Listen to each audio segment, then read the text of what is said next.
Ho! What is up, cow. everyone? Hey, everybody. How the hell are you?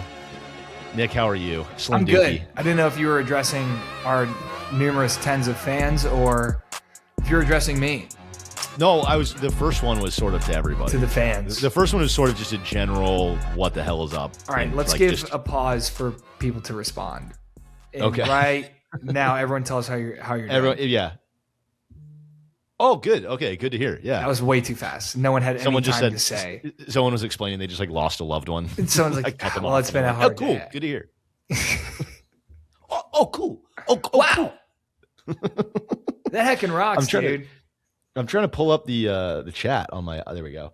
I have the chat on my iPad so that I can see who's chatting because I can't see it. I think I've said Well, this. Croteen in here first. Yeah, that's my girlfriend. She Thanks, had the high ping or low ping, just immediate. I'm surprised Gooch isn't. There he is. Literally, as I was saying that. Second, because I had to pause the Gooch show. in the chat hits the second because I had to Dude, pause the show. If this podcast becomes big, a big part of the lore will be Gooch pausing Impractical Jokers. Every single episode. Every Tuesday night. I like don't believe that's actually what's happening. There's no way that every single Tuesday night, Gooch, that you are watching Impractical Jokers and then this comes on and you pause it. Is that because if that's real, that is so funny. Well, it's part of the lore either way. But yeah, I mean, we've had something else happen consistently, which is Connor saying, "Hey, you want to record at this time?" I'm like, "Yeah," and then I fall asleep. Past 2 weeks. We do keep scheduling the podcast at Nick's nap time, and then the other thing that keeps happening is we always say a time, and then 20 minutes after the time rolls around, and I'm texting Nick going, "Yo, sorry, running a little late," and Nick doesn't respond because he's asleep. Every single time without fail. We were supposed to start this pod. I'm not even kidding. We were supposed to start this podcast an hour ago. Yeah, at least an hour ago. So we're supposed to get on and talk about other things. Before that, and then we just were like, all right, maybe we should just do the episode because we were like, maybe just scratch all that stuff we had planned. Scrambling around. Out. Wow, we got an active chat today. 8 viewers in chat right away. Let's go. That's so fun, you guys. Big Bad Bone Man, long time listener, first time chatter. The whitest guy of all time. No, that's fun. That's neat. The neat clip. My brother commented and texted me. He's like, "What, guys can't say neat?" I love that clip. Yeah, that clip makes me laugh. I love it. What's better, that one or he's 40? Oh, he's 40. He's 40 reigns supreme for me. That's our funniest clip so far. By far. So funny. You wearing a vest? Yeah. Wow, that is the vest of a guy who does not care about the environment at all. A little Patagonia fleece vest. Yeah, can you tell? Can you tell how much I'm super concerned about the the current temperatures of our oceans? Dude, you look like you don't care about that at all. You look like you're concerned about the only political position you have is like the price of Natty Light is going up. No way, a Patagonia vest? This is like granola guy. No, that's Frat Star. Where I'm from. You're from, but that's the thing is you're from the South. Like Texas, Alabama, North Carolina, three places I've lived. I'm out in lib country. This is common attire for me and my liberal brothers. This is the uniform. Your own political stance? This is the uniform for me and my libtard brothers. I'm wearing a green Costco I don't know. I think it's fleece lined. It's very warm. This is my my Charlie Kelly. It's always sunny, like green jacket that he always wears. You're in a very Charlie Kelly fit right now. I like that. Yeah, I like that about you. Yeah. Also, my Pope Francis graphic tee as well. Oh, I didn't even see with that. lightning in the background. Sick. Yeah, it goes hard. That was my girlfriend's first, or that was her Valentine's Day present to me. Wow, what a shirt, Dookie! So you guys exchanged a Pope Francis graphic tee and a Murr from Impractical Jokers Murica mug on a Valentine's Day. Yep. Yeah, that's incredible. And I That's got the her like American dream flowers right there. and chocolate too. Who cares? That's bullshit. That doesn't matter. That's incredible. That's the American dream, man. That's the American dream. Yeah, Crazy people churro are guy, talking big about. bad. Oh, go ahead. Go ahead. I was going to say crazy churro guy, big bad bone man. A lot of new chatters. I'm pumped. Or a lot of chatters that are new just in general, but are, they're returning for like the second or third time, which is sick. I'm excited to see that. Fart Dream Girl said he also farted in front of me for the first time that day. Yeah, that's really romantic. Can I ask Fart Dream Girl? Do you fart in front of him? Does Fart Dream Girl fart in front of you? I'm gonna let her answer that. I don't know if that's my information to give out. Yeah, I hear that. Yes. She does. Wow. Yes, hard. Do you hear that? Because I think my girlfriend's also in the chat. Do you hear that, Lauren? You see that? Does. Do you see how true love goes both ways? She'll stop me in the middle of saying something and go, hold on. And like rip one. Yeah. I'm jealous, man. I don't refuse. My butt is just silent. That's what she just said. Sweet. Yeah, she just said my girlfriend claims she just doesn't fart. No. To be fair, she's low-key shitting her pants in front of you. No, dude, to be fair, I have no idea when this woman shits. Really? I have no idea when she could possibly have the time to get a poop out. I don't know. She's never in the bathroom for longer than when Fart Dream Girl shit. I know. All right, dude. She leaves no trace. My girlfriend leaves no trace, and it's so funny because I couldn't be more when I take a shit. It is. I mean, I have to announce. I go, hey, I'm out of commission for a minute here. I will be. I mean, it's going to be. I'm in battle for the next minimum 10, 15 minutes here, and you'll know about it. Everyone knows about it.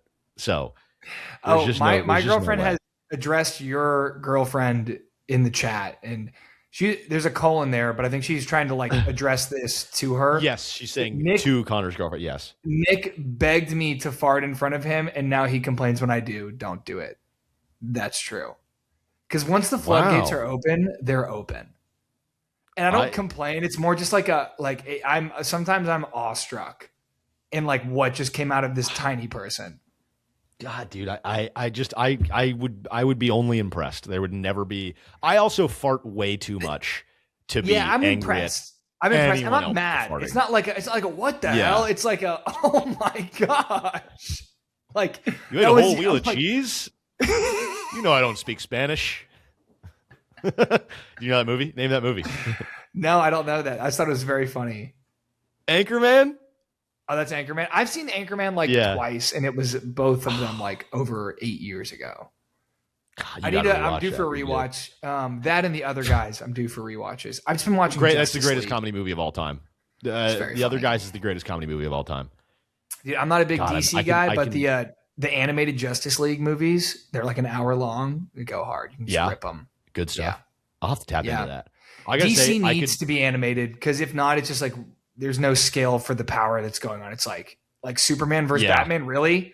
Superman just doesn't punch him in the face and explode him immediately. Right. Yeah. Oh, Aquaman. Stupid. Oh, he's wet. Oh, DC, cool power. Dork. To quote one of my favorite YouTubers, Video Game Donkey, DC has the worst characters, and it is so incredibly true. Like Wonder Woman's arch nemesis is just a girl that looks like a cheetah, and her name is Cheetah, and they fight a lot. And come on. It's so. I don't know. I used to disrespect Wonder Woman. I actually had a feeling or a thought where I felt very bad because my mom was telling me that she loved Wonder Woman growing up, and I'm like, "What does she do?" And she's like, "Well, she's super strong. Her bracelets block bullets, and she has a lasso that makes people tell the truth." And I'm like, "That's the dumbest shit I've ever heard in my entire life." And watching these, and I was like adamant. I'm like, no, that's so dumb. Like, you're so dumb for liking that. And I was like a teenager. I was like 15 or 16. Yeah. I felt so bad. Right. Like my mom liked something and I just made fun of her for it. I felt so terrible. On it. Like Wonder Woman actually goes hard too. Like she does kind of go hard. Yeah. Yeah. This is so funny that we're 9 minutes and 30 seconds in. And so far we've already covered pooping, favorite comedy movies, touched on a little bit of politics, obviously. Have to get into that on the sports pod, and DC. I mean, we're covering some great ground. And the cool thing is our first segment today on the show. By the way, we didn't even give a rundown of the show. That's my bad. I think I'm rip it. I came in hot today. I'm high energy today. You are, dude. I joined the, like, we usually sit in here and talk for a little bit before. Connor's like bouncing around. I'm like, what are you doing? I just woken up from a nap, like my eyes are puffy. And Connor's like, I just drank like a herbal tea that gives you energy. I'm like, shut the fuck up, dude. Shut up. Dude, you came in like, yeah, I think so we'll probably do, and I was like, yes. So I'm way too high energy right now. I can feel it. I'm screaming. I can feel it. It brought me back. I was very sleepy. Good. Hell yeah. No, that was the goal. That was honestly, that was kind of the goal. I wanted you know. Yeah, you raised me from the dead. You really raised me up. You like that, don't you? Hey, my culture is not your costume. You can cut that. You can cut that right out. Okay, on the docket today for the show, we are going to go back over our NFL playoff, recap, because I think we kind of hit the nail on the head last ep. I don't know how many of you were here on last ep, but if you watched and then you placed bets based on our predictions for the games, you would have made a lot of money because we nailed pretty much everything. Favorites, underdogs, everyone, dude, everything hit, and pretty much every game went exactly how we said it would go. The game script we talked about, I think, was accurate for every single one of them, which is crazy. So anyway, we'll do a little bit of recap, a little bit of predictions for the next round. Hopefully we get that right too. This is going to be so funny when we get everything wrong. If we get everything right, it's going to be like, if you don't listen, you're losing money. You're literally losing money not listening to the long and the short. We're going to talk a little bit of college football playoffs, and then we're going to talk a little bit of soccer today. We haven't tapped into soccer yet, but as we are coming to the end of the NFL season, the college football season, soccer and the NBA will be in full swing here, and had a great El Clasico the other day that I'm going to touch on briefly. Hockey too. Yeah. Yes. Oh, true. That's right. Yeah. Hockey will be in full swing too. Hell yeah. Let's go. And then we are going to hit some NBA talk because we've got a lot of interesting storylines developing here with some pieces on the move, some trade deadline pieces coming up here. I just looked at the chat and my girlfriend just said, "Can confirm you are screaming," which is so funny. She's upset. There's another good chat. Now that we've kind of run through, we mentioned we're going to talk NBA. I know Trae Young got traded. Okay, cool. Yep. Gooch, I'm gonna put it up. It says Iran is in conflict, but so is the AFC North coaching carousel. Checkmate liberal. Incredible. So good. God, I love our chat. Never Thickums changed. Also, never changed. Chat. Thickums also just chatted to Doogie how he feeling with the AD news. We can talk about that later. We'll touch on some NBA stuff in a little bit. We will. I will touch on that because we'll talk a little Mavs. State of the Mavs. We're in disarray. Classic. Yeah, whatever. The cool thing is we are going to open here with a draft. We promised you guys a couple episodes ago to bring to you a dinosaur draft. So we are doing a dino draft. We are picking a starting 5 basketball team based on dinosaurs. And we want to let you guys decide who picks first. So honestly, what do we just do? First comment, the first name that pops up picks first. Whoever's fastest to comment and say a name, that's who picks first. How do we want to do that? We can do that. I was thinking we do like a number. Like we tell someone, like maybe our most trusted chatter. Yeah, sure. Okay, let's do that then. There's a top 2. There is a top 2 for what I'm thinking. Yeah. Maybe the first person to say me in the chat. Gooch just chatted. Maybe let's do Gooch. Okay, Gooch, you're going to be our decider for who picks first. Let's go. Okay, I have in my head who's who. I'll text it to you. Gooch, pick a number between 1 and 10.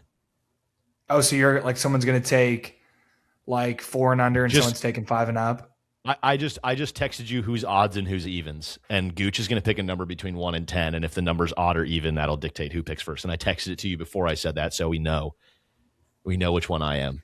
You texted it to me. We're gonna do. Did I? Okay. Yeah, I did text it to you. Yes, you did. Yeah. Okay. Oh, odds evens. Okay. Sorry, I'm an idiot. Yeah. So just Gooch, any number between 1 and 10, and then if the number is odd or even, Oh, Gooch, come on, man. You can't sit here and we type got a show to run here. Come on, man. We shouldn't have trusted you. First one to type in a number. I don't care. Okay, there we go. Odds. I was odds. It was 7. Number was 7. I'm odds. Whatever. I gotta pull up my team, dude. Okay. With the first, are we doing snake or fixed?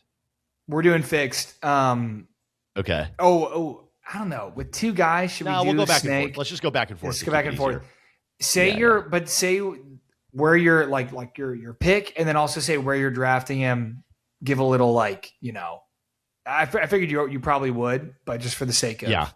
Of course, you're not just ruining the show for everyone. I figured I'd just say that. With the first pick in the Dino draft, I am going with the Dreadnoughtus. I gotta look that up. Dreadnoughtus. 1/1. It's basically, like a Bronchiosaurus, like the really big, super long neck guy. Oh yeah, it is. I guess I should like sharing screen back and forth. I'll put it up for the clip. Yeah, the clip we can put it up. But the first pick is Dreadnoughtus. Basically, all you need to know is it's like the biggest dinosaur there is. So that'll be my starting center. And fair. I think this is one of those picks where you just go, in a league that's getting bigger, you got to go big. And I like a guy who can really sit in there and protect the paint. I think he's going to be a good pick and roll guy with the point guard I have coming up later to pick, and good hands, good length, good dexterity, good ability to get up and flush some alley-oops. So I'm excited. Yeah. I'm excited to have that as my first pick. Okay, fair. I like that pick. I had a lesser version of that on my list, so knowing that's off the board, I'm gonna save that one. Yep. My first pick, I'm gonna go with the pterodactyl at the 1. I'm gonna go with pterodactyl at the 1. Good vision, wingspan, crazy.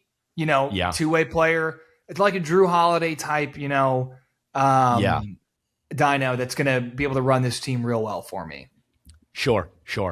And the thing is, I knew that you were going to do some sneaky shit, like take a flying dinosaur first, and honestly, not worried about it because I have Dreadnoughtus, and good luck getting to the hoop from any angle. You can have an aerial threat all you want.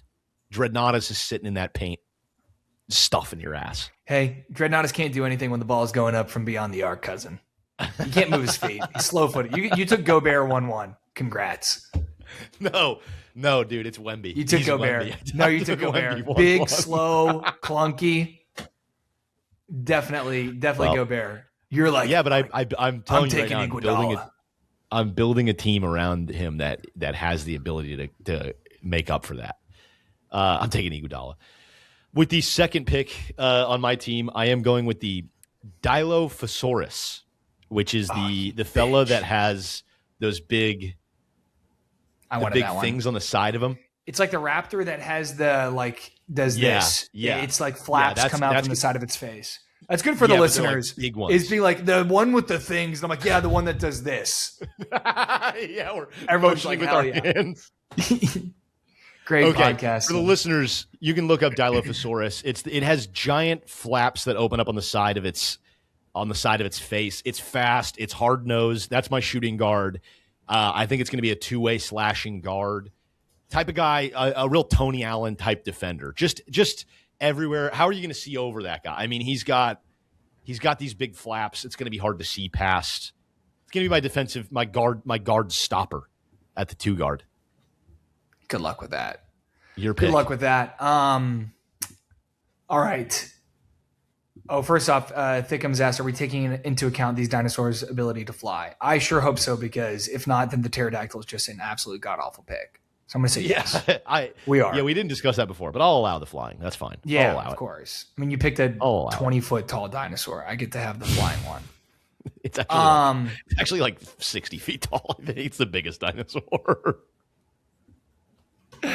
Yeah, I'm looking at it now. It's absolutely massive. Okay. With my second pick, I'm going to go ahead and go down the line. So I have my point guard with pterodactyl. My 2 guard is going to be a little dino called the Irritator. That's literally its name is the Irritator. What? This is Pat. I'm The hell is taking this prime Pat Bev. He's going to get his own here and there, but he's playing defense. That's you're going to third round. You're going to Pat Bev build. I'm fine with that. It's my second pick. I'm looking at this guy. Guy. Not impressed. Not impressed. Look, its name is the Irritator. Look, whatever like scoring, whoever your scoring guard is, lockdown. Yeah, done. No, but it's got this sort of Tony Allen. It's Tony Allen. It's got this sort of no. I already said that about my last guy. I already said that about you. Can't say Tony Allen again. You said Tony Allen? I already claimed my. Yeah, I literally said my last guy. I wasn't paying attention Allen. Because it was a dumb pick. Because it's a stupid pick that you made. I stopped paying attention once I heard your dumb pick. I don't know, dude. This thing's got this like squared, flappy, like duckbill jaw. It looks like kind of a bitch to me. I don't know. It just does. Yeah, that's what you say till you step on the court, cousin. With my His name is the Irritator. With my third pick, I am going with the Corythosaurus. And this is the guy I believe we talked about last time. You took the penis hole dinosaur, the Urethrosaurus? That's sick, dude. Urethrosaurus. That's what they called me in high school. Biggest penis hole you ever seen. Hell yeah. I just want to note, by the way, we started this podcast with 8 listeners and we're down to 3 because we did a dinosaur draft right off the rip. And people were like, all right, I'm out. We ripped a dino draft. Everyone's like, I'm out. So sick. Corythosaurus, that's gonna be my small forward. It's got the size. It has the hands. It's got decent hands. Very aerodynamic. It's got a nice strong build to play wing and play both ends. That's my pick. That's my third pick there. Corythosaurus at the 3. It's my small forward. All right, whatever. Dumb pick, bad pick. It's a great pick. That's a great pick.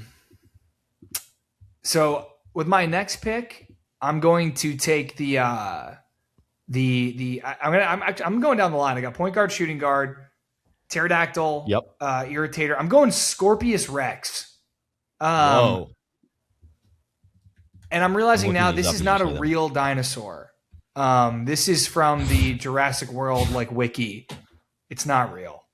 Son of a bitch. All right, never mind. You can have it. Okay, no, I can take Scorpius Rex.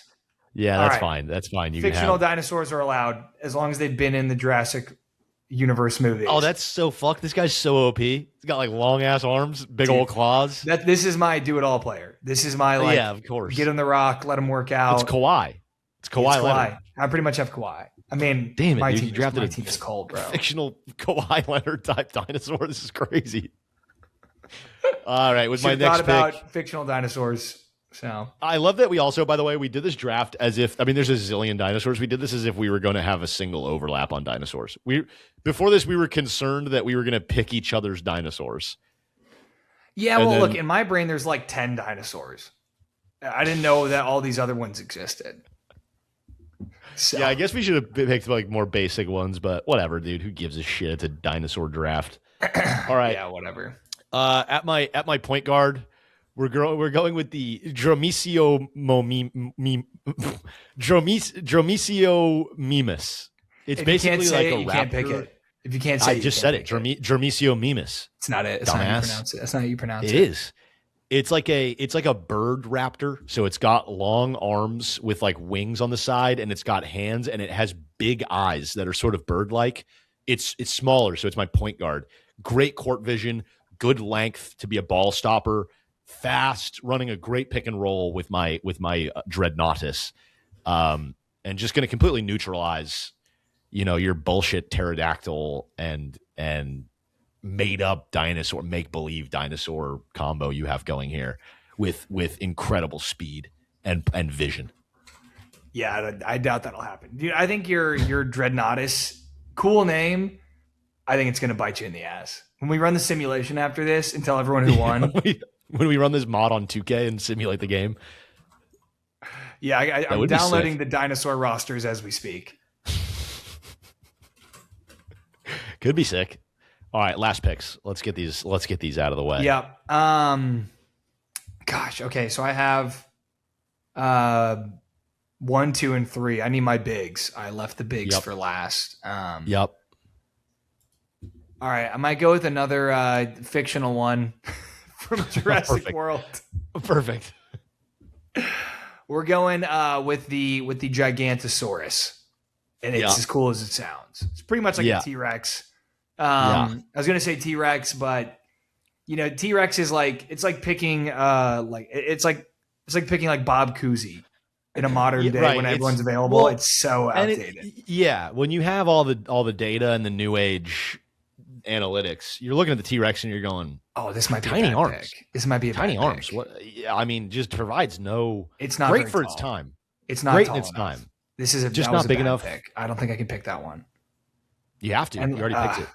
Damn. And it doesn't exist, moron. I'm winning this. Let's go. With my cool names: the Irritator, Gigantosaurus. I mean, you win the name draft, but I for sure put together the better Scorpius squad. Rex. You kidding me? It doesn't exist. Scorpius Rex is so cool. I think these are all. And for my last pick, at my power forward, I picked the Shunosaurus, which is a longer, taller dinosaur that has a big old tail that has like a barbed ball at the end to play defense with. That's my whole description of that guy. I mean, that's what he is. He's a power forward. He's gonna be in there. I'm sweating now. This Gigantosaurus. The name is very misleading for a dinosaur that's apparently 5 meters tall. Yep. Are you serious? I guess that's pretty tall. I don't know. It's long too. It's longer than it is tall. I don't know, dude. The Shunosaurus, I believe, is much bigger than that. We're playing small ball. Yeah, we went big. I went modern day big. Yeah, the Shunosaurus is about 30 something feet long at my power forward. Oh my gosh, dude. All right, you know what? Yeah, I'm put yourself after out of a quick misery. Google search of tallest dinosaur. Give me a bullshit. What came up? Is it Dreadnoughtus? Yeah. I need something else tall. Let's go, dude. Let's go. Okay, I got it. The Patago Titan is my center. I'm taking Patago Titan. That's what Whatever, dude. That was the Google AI one. So for the price of probably 7 bottles of water, I just learned that the Patago Titan, and it's probably wrong. That doesn't probably just incorrect.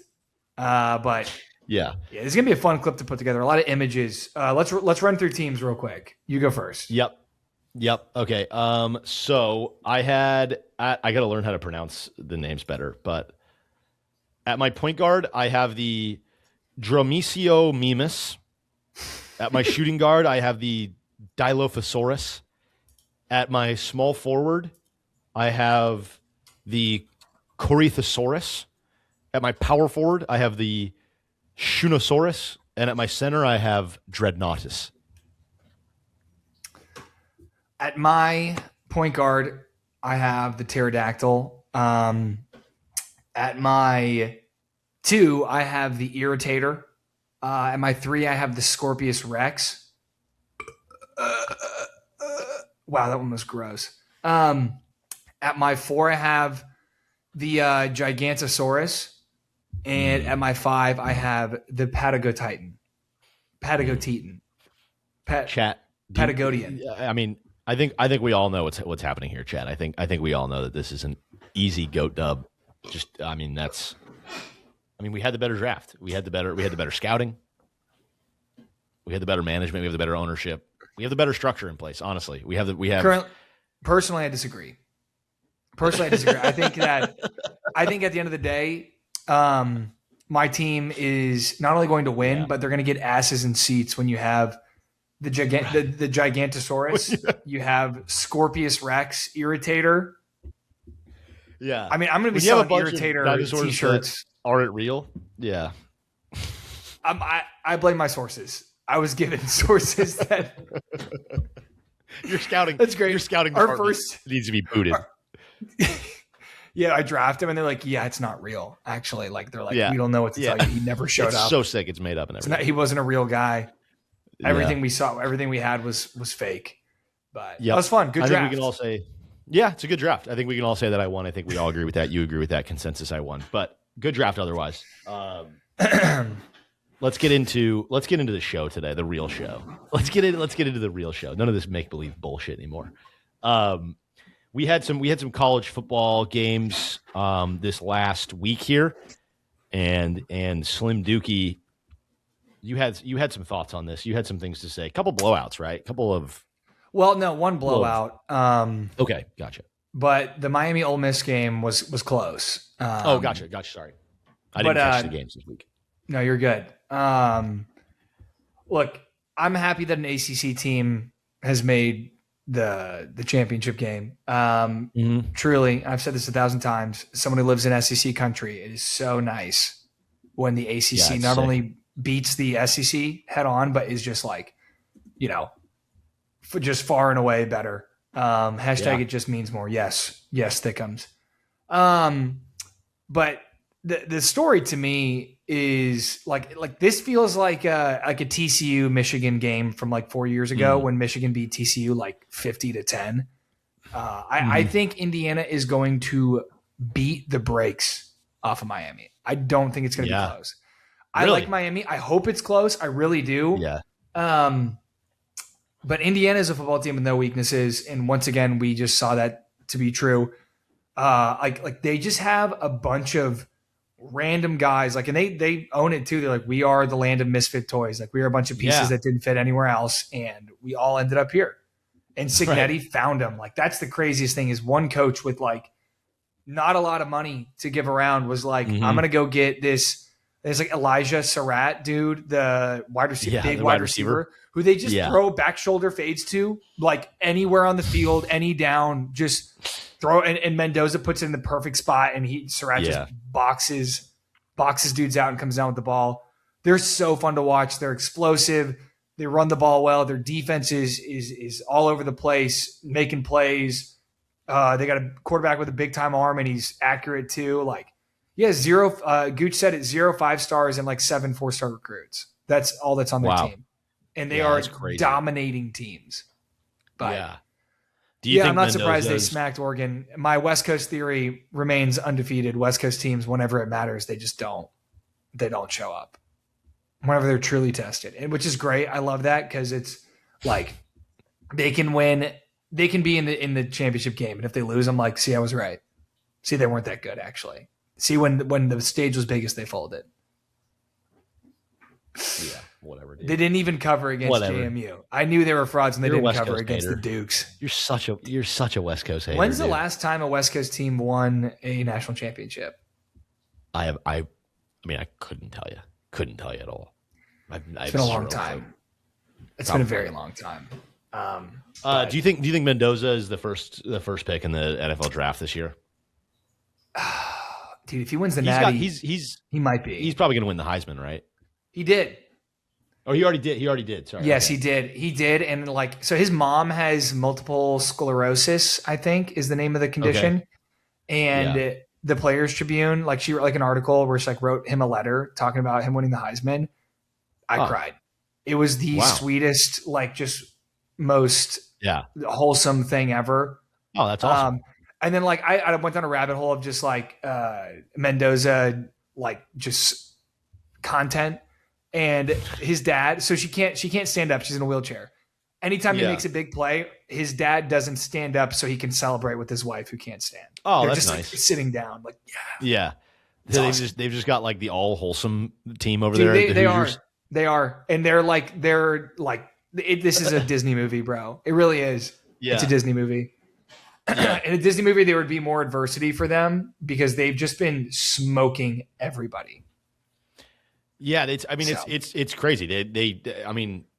When was the last time we saw a team this dominant? It had to be Bama in the Saban run, right? But then they would play Clemson and in the national championship or Georgia, and it would be a good game. Yeah, right. I don't know. I guess there were some Bama teams back before the playoff. In the playoff, I don't know if we've ever seen a team this dominant. Because immediately we've seen two teams be very dominant, and then it's a matter of who's gonna I hope they don't play in the first round. I hope they're 1 and 2 and they're on opposite side of the bracket. But it's crazy to go from the most losing football team in the country to maybe the most dominant team we've ever seen. Yep. If they win the national championship, I think this will be this is up there with like Joe Burrow, LSU domination level. Like, okay, we look at the talent after when it's all said and done. Maybe not. It's not going to be one of those teams like, look at all the NFL players that were on this team. Like, I don't know about all that, but we're going to be like, as a college football team, this was one of the most dominant college football teams we've ever seen. I'll give you a great comparison. Leicester, the last time they won the Prem. So in the Premier League, there's a team. Yes. This is a soccer. This is the soccer comparison. Do you remember? Do you remember this? It was like 2016. 2016, Leicester City. I forget who was in the final. I forget who, like, not in the final because they don't have a real final, which is weird. They go by points. But anyway, it's maybe the greatest Cinderella run in sports history. Leicester is now not even in the Premier League anymore. Yeah, they were demoted to the championship. Yeah, they were relegated. Yeah. I just said demoted because I know some people aren't going to know what relegated meant. But yeah, Leicester. I mean, they've a couple years after they won it, they were out of the Prem. So that was a crazy run, and this feels very similar to that, where it's just nobody can beat them. They're unstoppable. They're crazy, and it just is out of nowhere. Everyone's kind of rooting for them because it's so rare and cool that it's the collective whole. It's like Santa Claus. It's like everyone believing in Santa Claus. The like collective belief of everybody just being in on them winning the whole thing fueled. Yeah, this is the first time I've ever been like, I want this one seed to win. I want them to win really bad. Like never ever have I had that take before. Yep. Yeah. Shout out Jamie Vardy. Fun. Yeah, it's neat. Thickums said shout out. It's neat. Thickum said shout out Jamie Vardy, true striker for Leicester. What a beast. Him and Riyad Mahrez. I remember there's a guy that like, oh, sorry, go ahead. I cut you off. That was it. No. Yeah. I was sick. Whatever. Anyways, to what I was saying. I remember there's a guy that put a bet down on them to win it all before the season started. And it was like the stupidest odds ever. It was ridiculous. Yeah. He put like $10 on them to win the entire thing or something. And it was like $1 million. Yeah, it was like life-changing money. Yeah. Insane. Cool. Also, speaking of soccer, if you don't mind me transitioning that Leicester Hoosiers comparison into El Clasico really quick. El Clasico, for those that don't know, is anytime Real Madrid and Barcelona play each other in La Liga, or really any sort of tournament. It could be Champions League. They would technically still call it El Clasico. But not the most exciting, but the story is sort of around La Liga. And similar to how the NBA does the in-season tournament, most soccer leagues around the world have these sort of in-season tournaments the same way the NBA. Like the NBA got that idea basically from soccer. Yeah. So the Premier League will have the FA Cup and the Emirates Cup. There's a couple things you can play and stuff, but the FA Cup is one of the bigger ones. And this one is essentially La Liga's version of that. I'm trying to describe this in a way that's quick and sort of makes sense. So I won't get into all the weeds on everything. But yeah, I know. But basically, all you need to know is it's basically like it's an in-season tournament. It's called the Supercopa, and it's one of those tournaments. It's one of those things where sometimes a bad team in the league will go on a fun run and win it, or they'll compete against a really big team. And it just kind of brings excitement, and it gives teams that aren't normally winning La Liga, because realistically, Real Madrid and Barcelona win La Liga essentially every year. Atletico Madrid will sneak in sometimes. But outside of that, there's a big three that mostly win it every single year. So it's cool because you'll see some smaller teams in Spain pop up as like a Cinderella story kind of thing. But it was a Supercopa final, which is really high stakes, big game. And Real Madrid was without Mbappe for majority of the game, which really hurt them. Mbappe is arguably the best player in the world right now. He's 20-something years old. He's young. He's essentially the heir to the Ronaldo throne for a super physically dominant, fast, very complete forward. He's French. He went to a World Cup final already, which at his age is incredibly hard to do. He lost. It was France, and I think actually, now that I say it, he won a World Cup against Croatia. But anyway, what I meant to say was the last World Cup he went to the final, and that was one of the greatest finals in sports history. If you want to get into soccer in a way that a game that I could point you to really appreciate soccer would be the last World Cup, the 2022 World Cup final, Argentina versus France. And it was Messi getting his World Cup, playing the sort of young up-and-coming superstar. Yeah. So if I had to compare it to an NBA thing, it would be if second-run Cavs LeBron was playing in the finals against Anthony Edwards, right? Like, yeah, and maybe that's not a perfect one-to-one comparison. It's better than where I thought you were going. I heard Cat, and you kind of cut yourself off and then went back there eventually and said Cavs. I thought you were saying Cat, and I was like, I'm out. No. I was like, if Cat is involved in your analogy, then I don't care. No, I'm talking basically prime LeBron, because Messi was in his prime still, but older prime, still prime. Time, though. So you're talking like second stint Cleveland. That makes sense. Second stint Cleveland. I get down with versus that. If Anthony Edwards went to a final and they played each other, and it went to game 7 and it went to OT. That's what this game was. It was as high stakes as you could possibly get. But anyway, so Mbappe is basically one of the best players in the world right now. And then Barcelona has a kid from Spain named Lamine Yamal. I know him.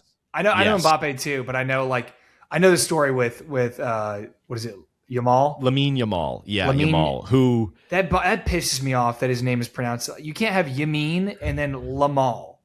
It's Lamine Yamal. Whatever. All right. Lamine Yamal. I want you to give your synopsis of this game, and then I'm going to ask you some dumb guy questions. Please.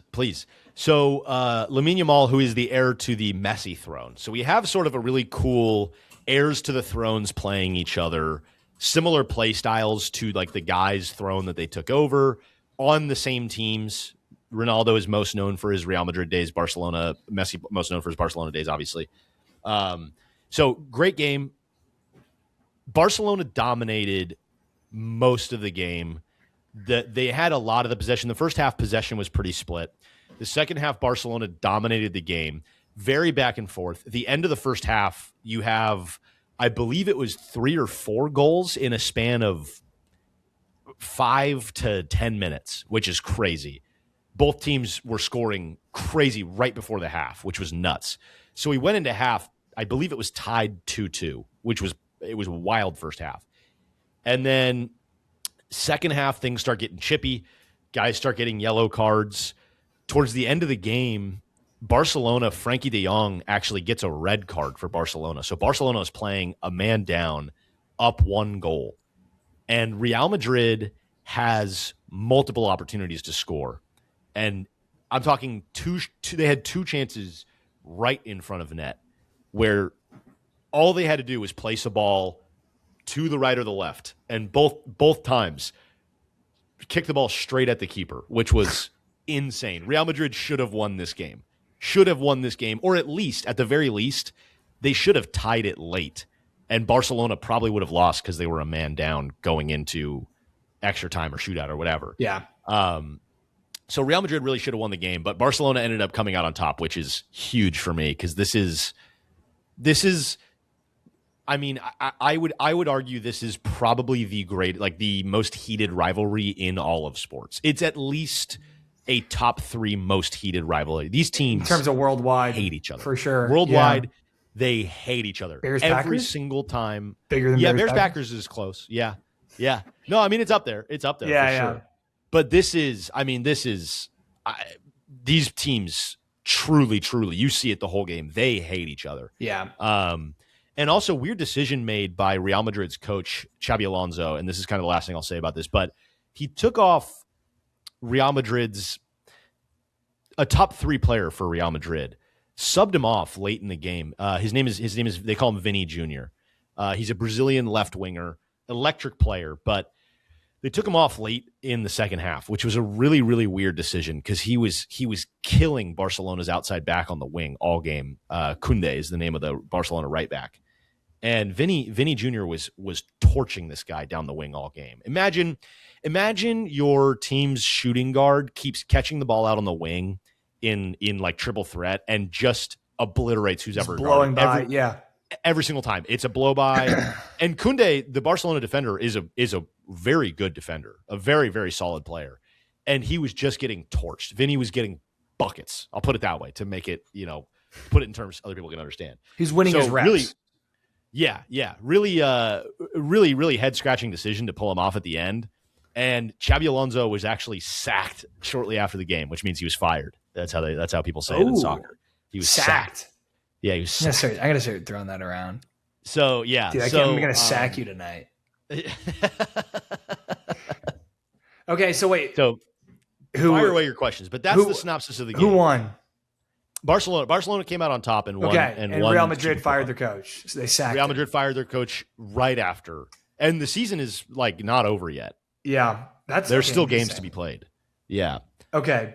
One, and you might need to pull up some stats for this. So I'll give you a second to do that real quick if you want to. Sure.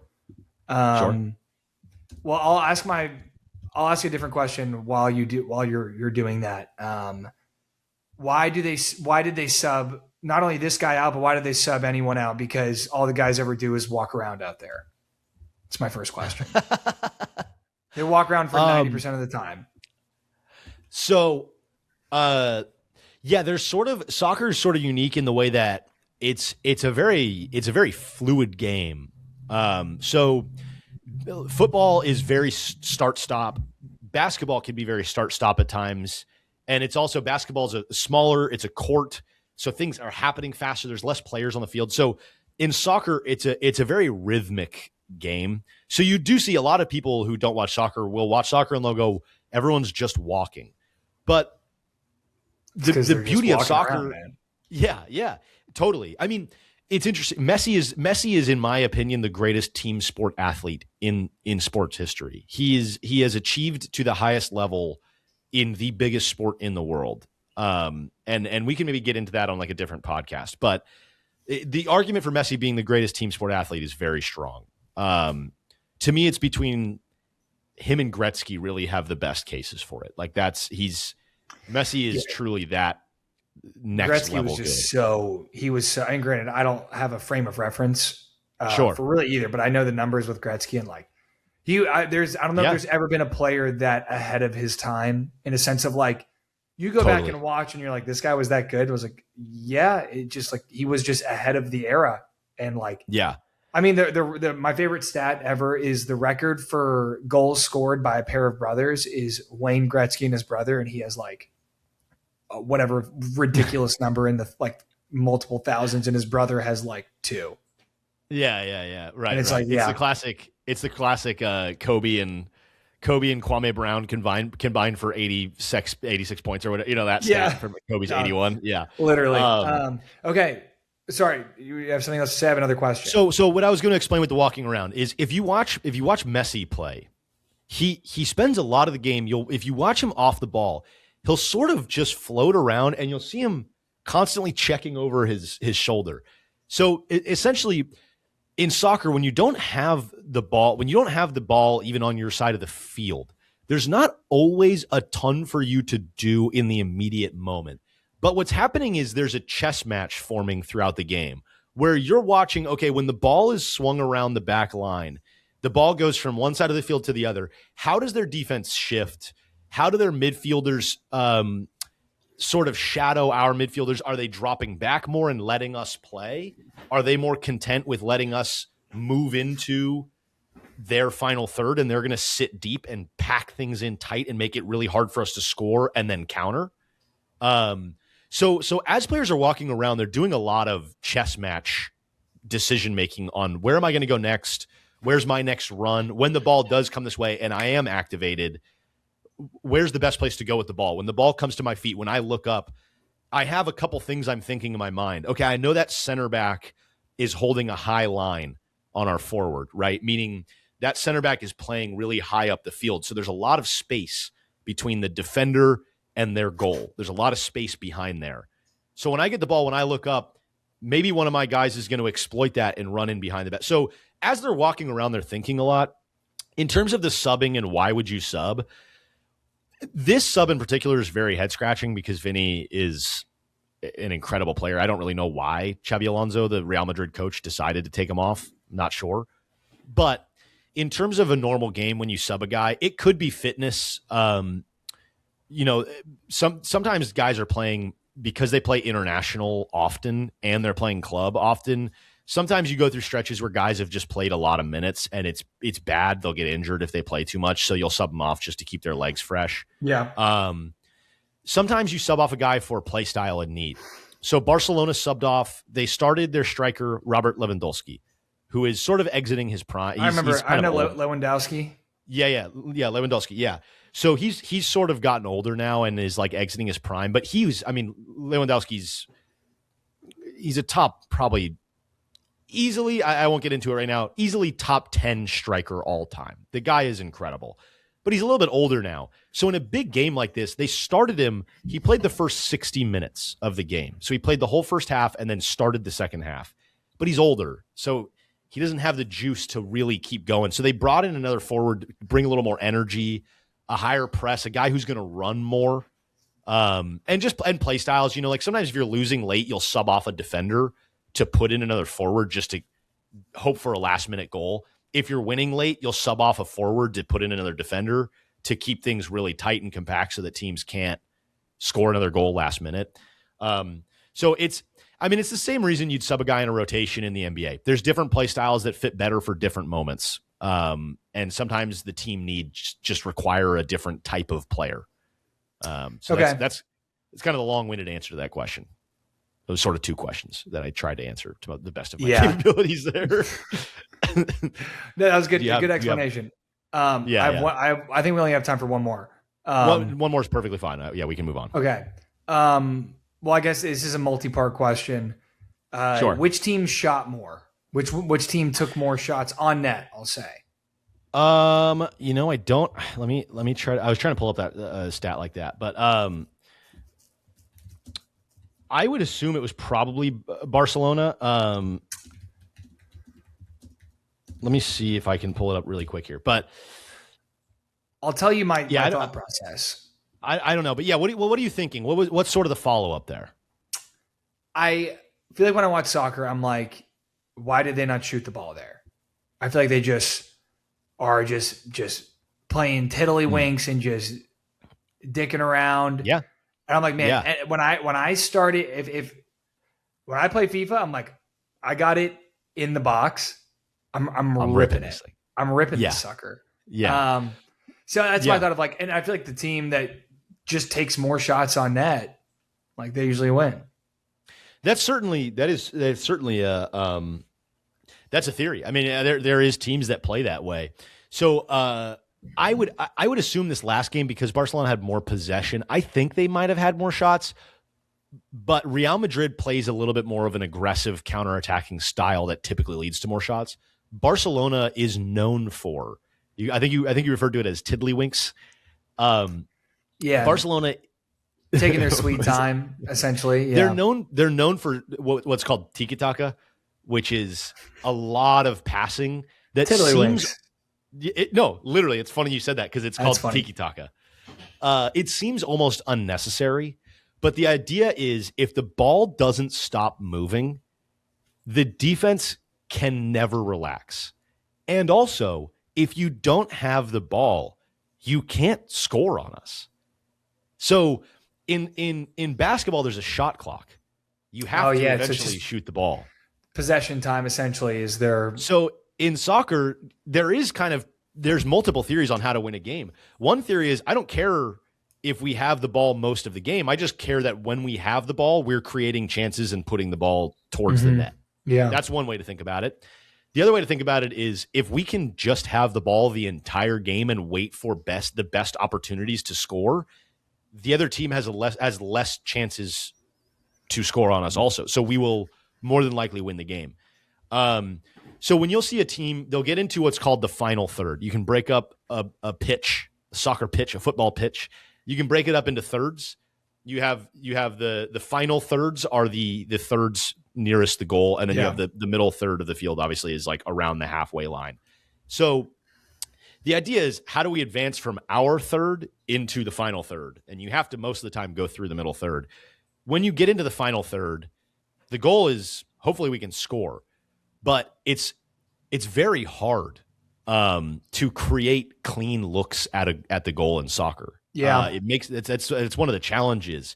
So if you go back and watch, especially Barcelona, you'll see a team that really likes to swing the ball around the perimeter of the 18. It's very similar to the Spurs. I would relate it to like Popovich Spurs. The ball never stopped moving, right? The idea was constantly, I'm going to cut. Sometimes I'll cut. I know that I'm not getting the ball. I'm going to cut just to create a space where this defender is now out of position. Now this guy gets a better look. You'll see if you watch Barcelona play, you'll have a guy pass the ball and make a run. He'll take off running as if he wants the ball. The whole point of that was just to drag a defender away. Yeah. So the idea is, it looks like they're just farting around doing nothing and just kicking the ball around. But the whole time, the idea is, I'm watching where their defenders are moving. I'm sending guys on runs. We have sort of not a play in mind, but we have sort of an idea of it, like an offense to run, essentially. Yeah, if we can get the ball to this spot cleanly, then we know we're gonna have an advantage, essentially. So for Barcelona, Lamine Yamal is great with the ball at his feet. He's a really good decision maker, and he's a very good passer and scorer. He's a left-footed player that plays on the right side of the field. So the idea is he can cut in, so he can receive a ball, and then when he gets the ball on his left foot, he has the entire field at his disposal now.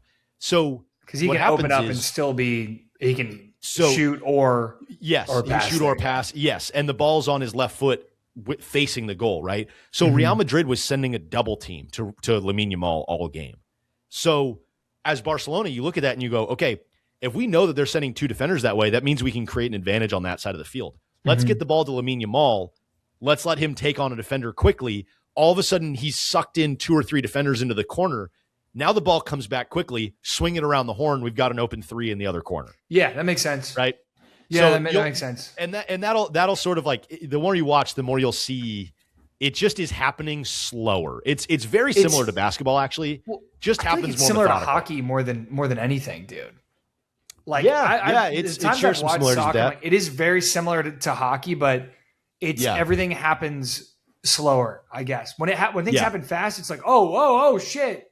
But I guess the difference is, like, it's much easier to retain possession in soccer, I think, than it is in hockey. Like, if you went into the zone and you're like, we're not really going to we're going to be really, really patient. Like, you can do that, but like, you're going to turn it over a lot. Like, if you're not taking, and it's just, I think the time frames are shorter. But anyway, soccer has a sort of ebb and flow to it. And this is the last thing I'll say, we can move on, but it has a lot of, I mean, not every game, but a lot of the games will have this sort of really low, like, oh, nothing's really happening. And then all of a sudden there's a huge spike, and then it goes back down for a little bit. You know, I would equate it to teams in the NBA going on runs. Yeah. In soccer, when a team has possession and they're really cooking, it's as if it's like an NBA team going on an 8-point run, you know, but there's no timeouts or stoppages because the whole half is played out. So it's got to clear it. You kick it out of bounds. There we go. That's a soccer term. Take a clear it. Good clear. Hey, I played one little known fact. I did play-by-play for a high school soccer team my senior year. Nice. So I do know the terminology. A little bit. I don't, I'm not like an expert or anything, but I knew enough to actually to call the games and do it all right. I bet we could find like old tape. I would love to hear it, because I bet you're using very, very American terminology. Oh, I'm sure. And he passes it. And he passes, and there's a pass. Oh, wow. A give and go. Yeah, I probably did say give and go at some point. Wow, I don't like the fact that you just said that the way you said it, actually. That pissed me off. Fucking bitch. But anyways, let's get into a little NFL playoff talk. Man, we had a decent time the last time we predicted games here. We did all right. I don't mean to keep tooting our horn, but yeah, we for were, those we who, were on. who didn't know, Yeah. we didn't miss. If you listened to last week's episode and you put money down, you're a rich man. You're walking away a very, very rich man. I mean, I think we called Niners over Philly. I think we said that did. could go either way, which is kind of a lame. I called Niners. Yeah. I think I said that. I was like, I think if Philly wins, it's going to be close. If the Niners win, it's going to be like big. So I guess I was wrong about that. But I think I did pick the Niners when it was all said and done. Yep. I picked also Buffalo over Jags. As we're moving through this, I just wanted to say Kevin Petula was fired today. Yes. The Eagles offensive coordinator. Very necessary move. And you have to assume there's going to be some churning in that offense this upcoming offseason. AJ Brown might be gone. He's probably gone. He's got to be, right? He's got to be, right? Yeah. I think here's what I think. I think that Howie Roseman's going to try to trade him. And if he can't get at least a third round pick, he's going to say, fine, you can just sit here then. You can sit in timeout and think about what you've done. Yeah, literally. Yeah. And did you see the video of the little kid? He's like a 10, 11-year-old little like chubby kid from Philly. And he's walking out of the stadium and like the news station's there. He's like, "It's the worst game ever. It was my Christmas present and they lost." I gotta see. And they were like, "So what? How do you feel?" He's like, "First off, AJ Brown needs to be flipping burgers somewhere." And he's like, "Kevin Petula needs to probably be doing the same thing. It's the worst Christmas present ever." Yeah. Philly is almost stuck in time. Philly is a city it's so Philly. It is. LA sort of evolves and like becomes different thing. Philly is just always going to be Philly. And I love it. You guys got an interesting thing going on over there. Yeah. I mean, totally. Yeah. But no, I do love the idea and the mystique of Philadelphia. Like the one video I'll never ever forget seeing, and like this to me, like I went to school with a lot of guys from Philly, and like they were the most Philly guys ever. Right. Like when the Eagles won the Super Bowl when we were in school, and they were just like they were out in the town. I did not live in like a college town that you walk around in at night. Like it's actually kind of dangerous. And they were just like, "Go Birds, yeah, like, dude, just blackout drunk." Like the amount of times, we would come back to our dorm and like they lived in the same building as me, and just some random shit like, "Why are there eggs everywhere?" And like they're like, "Hey, dude, look what happened last night." It's just a video of them just like shit faced. Like just taking a carton of eggs and just throwing eggs on the ground and stomping on, being like, "Here's breakfast" in the dorm room hallways at like 3 a.m. I'm like, this is great. What a place to live in. It's awesome. That's awesome. But I love it.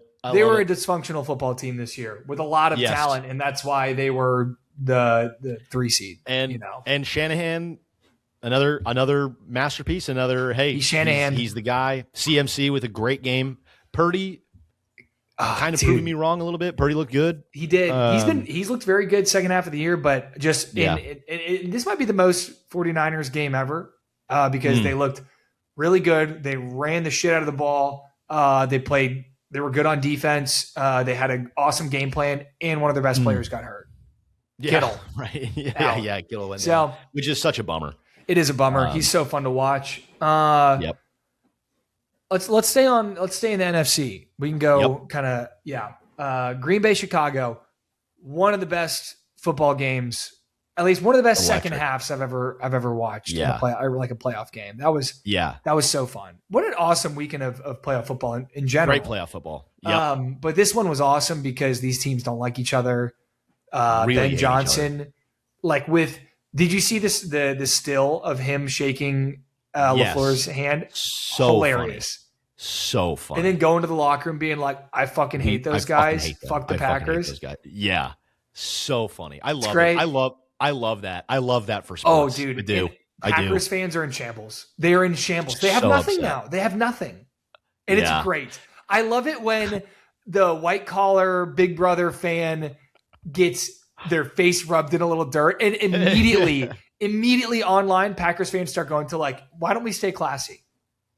What about that? Oh, really? This is how you're going to win? Yeah, like, hey, I know you guys are new to this, but why don't you try to win with some class? Yeah. Shut up. Jordan Love played well. I think they're going to keep rolling with him. Obviously, I don't think it's like time to blow anything up. They need some help at receiver. I don't know if Golden is going to be the answer, but Dobbs is probably gone. He might get paid. Christian Watson is mostly just a deep ball threat guy, which is not a bad thing. He's a good piece to have, but Kraft is great. Don't get me wrong, but that team is going to need some help in the secondary and at wide receiver. And I do think they will come back and be good again next year. I think they're a good football team. Like they had a rough I don't know. They had a rough season for what their expectations were, I think. Yeah. And some injuries definitely hurt them down the road. Right. Like Micah Parsons probably changes this game a little bit at least. Totally. No, he does. I wanted to mention one more thing about the class thing. Big Cat brought up on Pardon My Take. I listened to the episode. He said he talked about the class thing, which I saw some of it too, but he had a great point. He's like, it was not too long ago that Aaron Rodgers scored a touchdown in Chicago and said, I own you. I fucking own you. I'll always own you. Where was the stay classy when that was happening? And they just took it. They're like, yeah. Whatever. Like, he's right.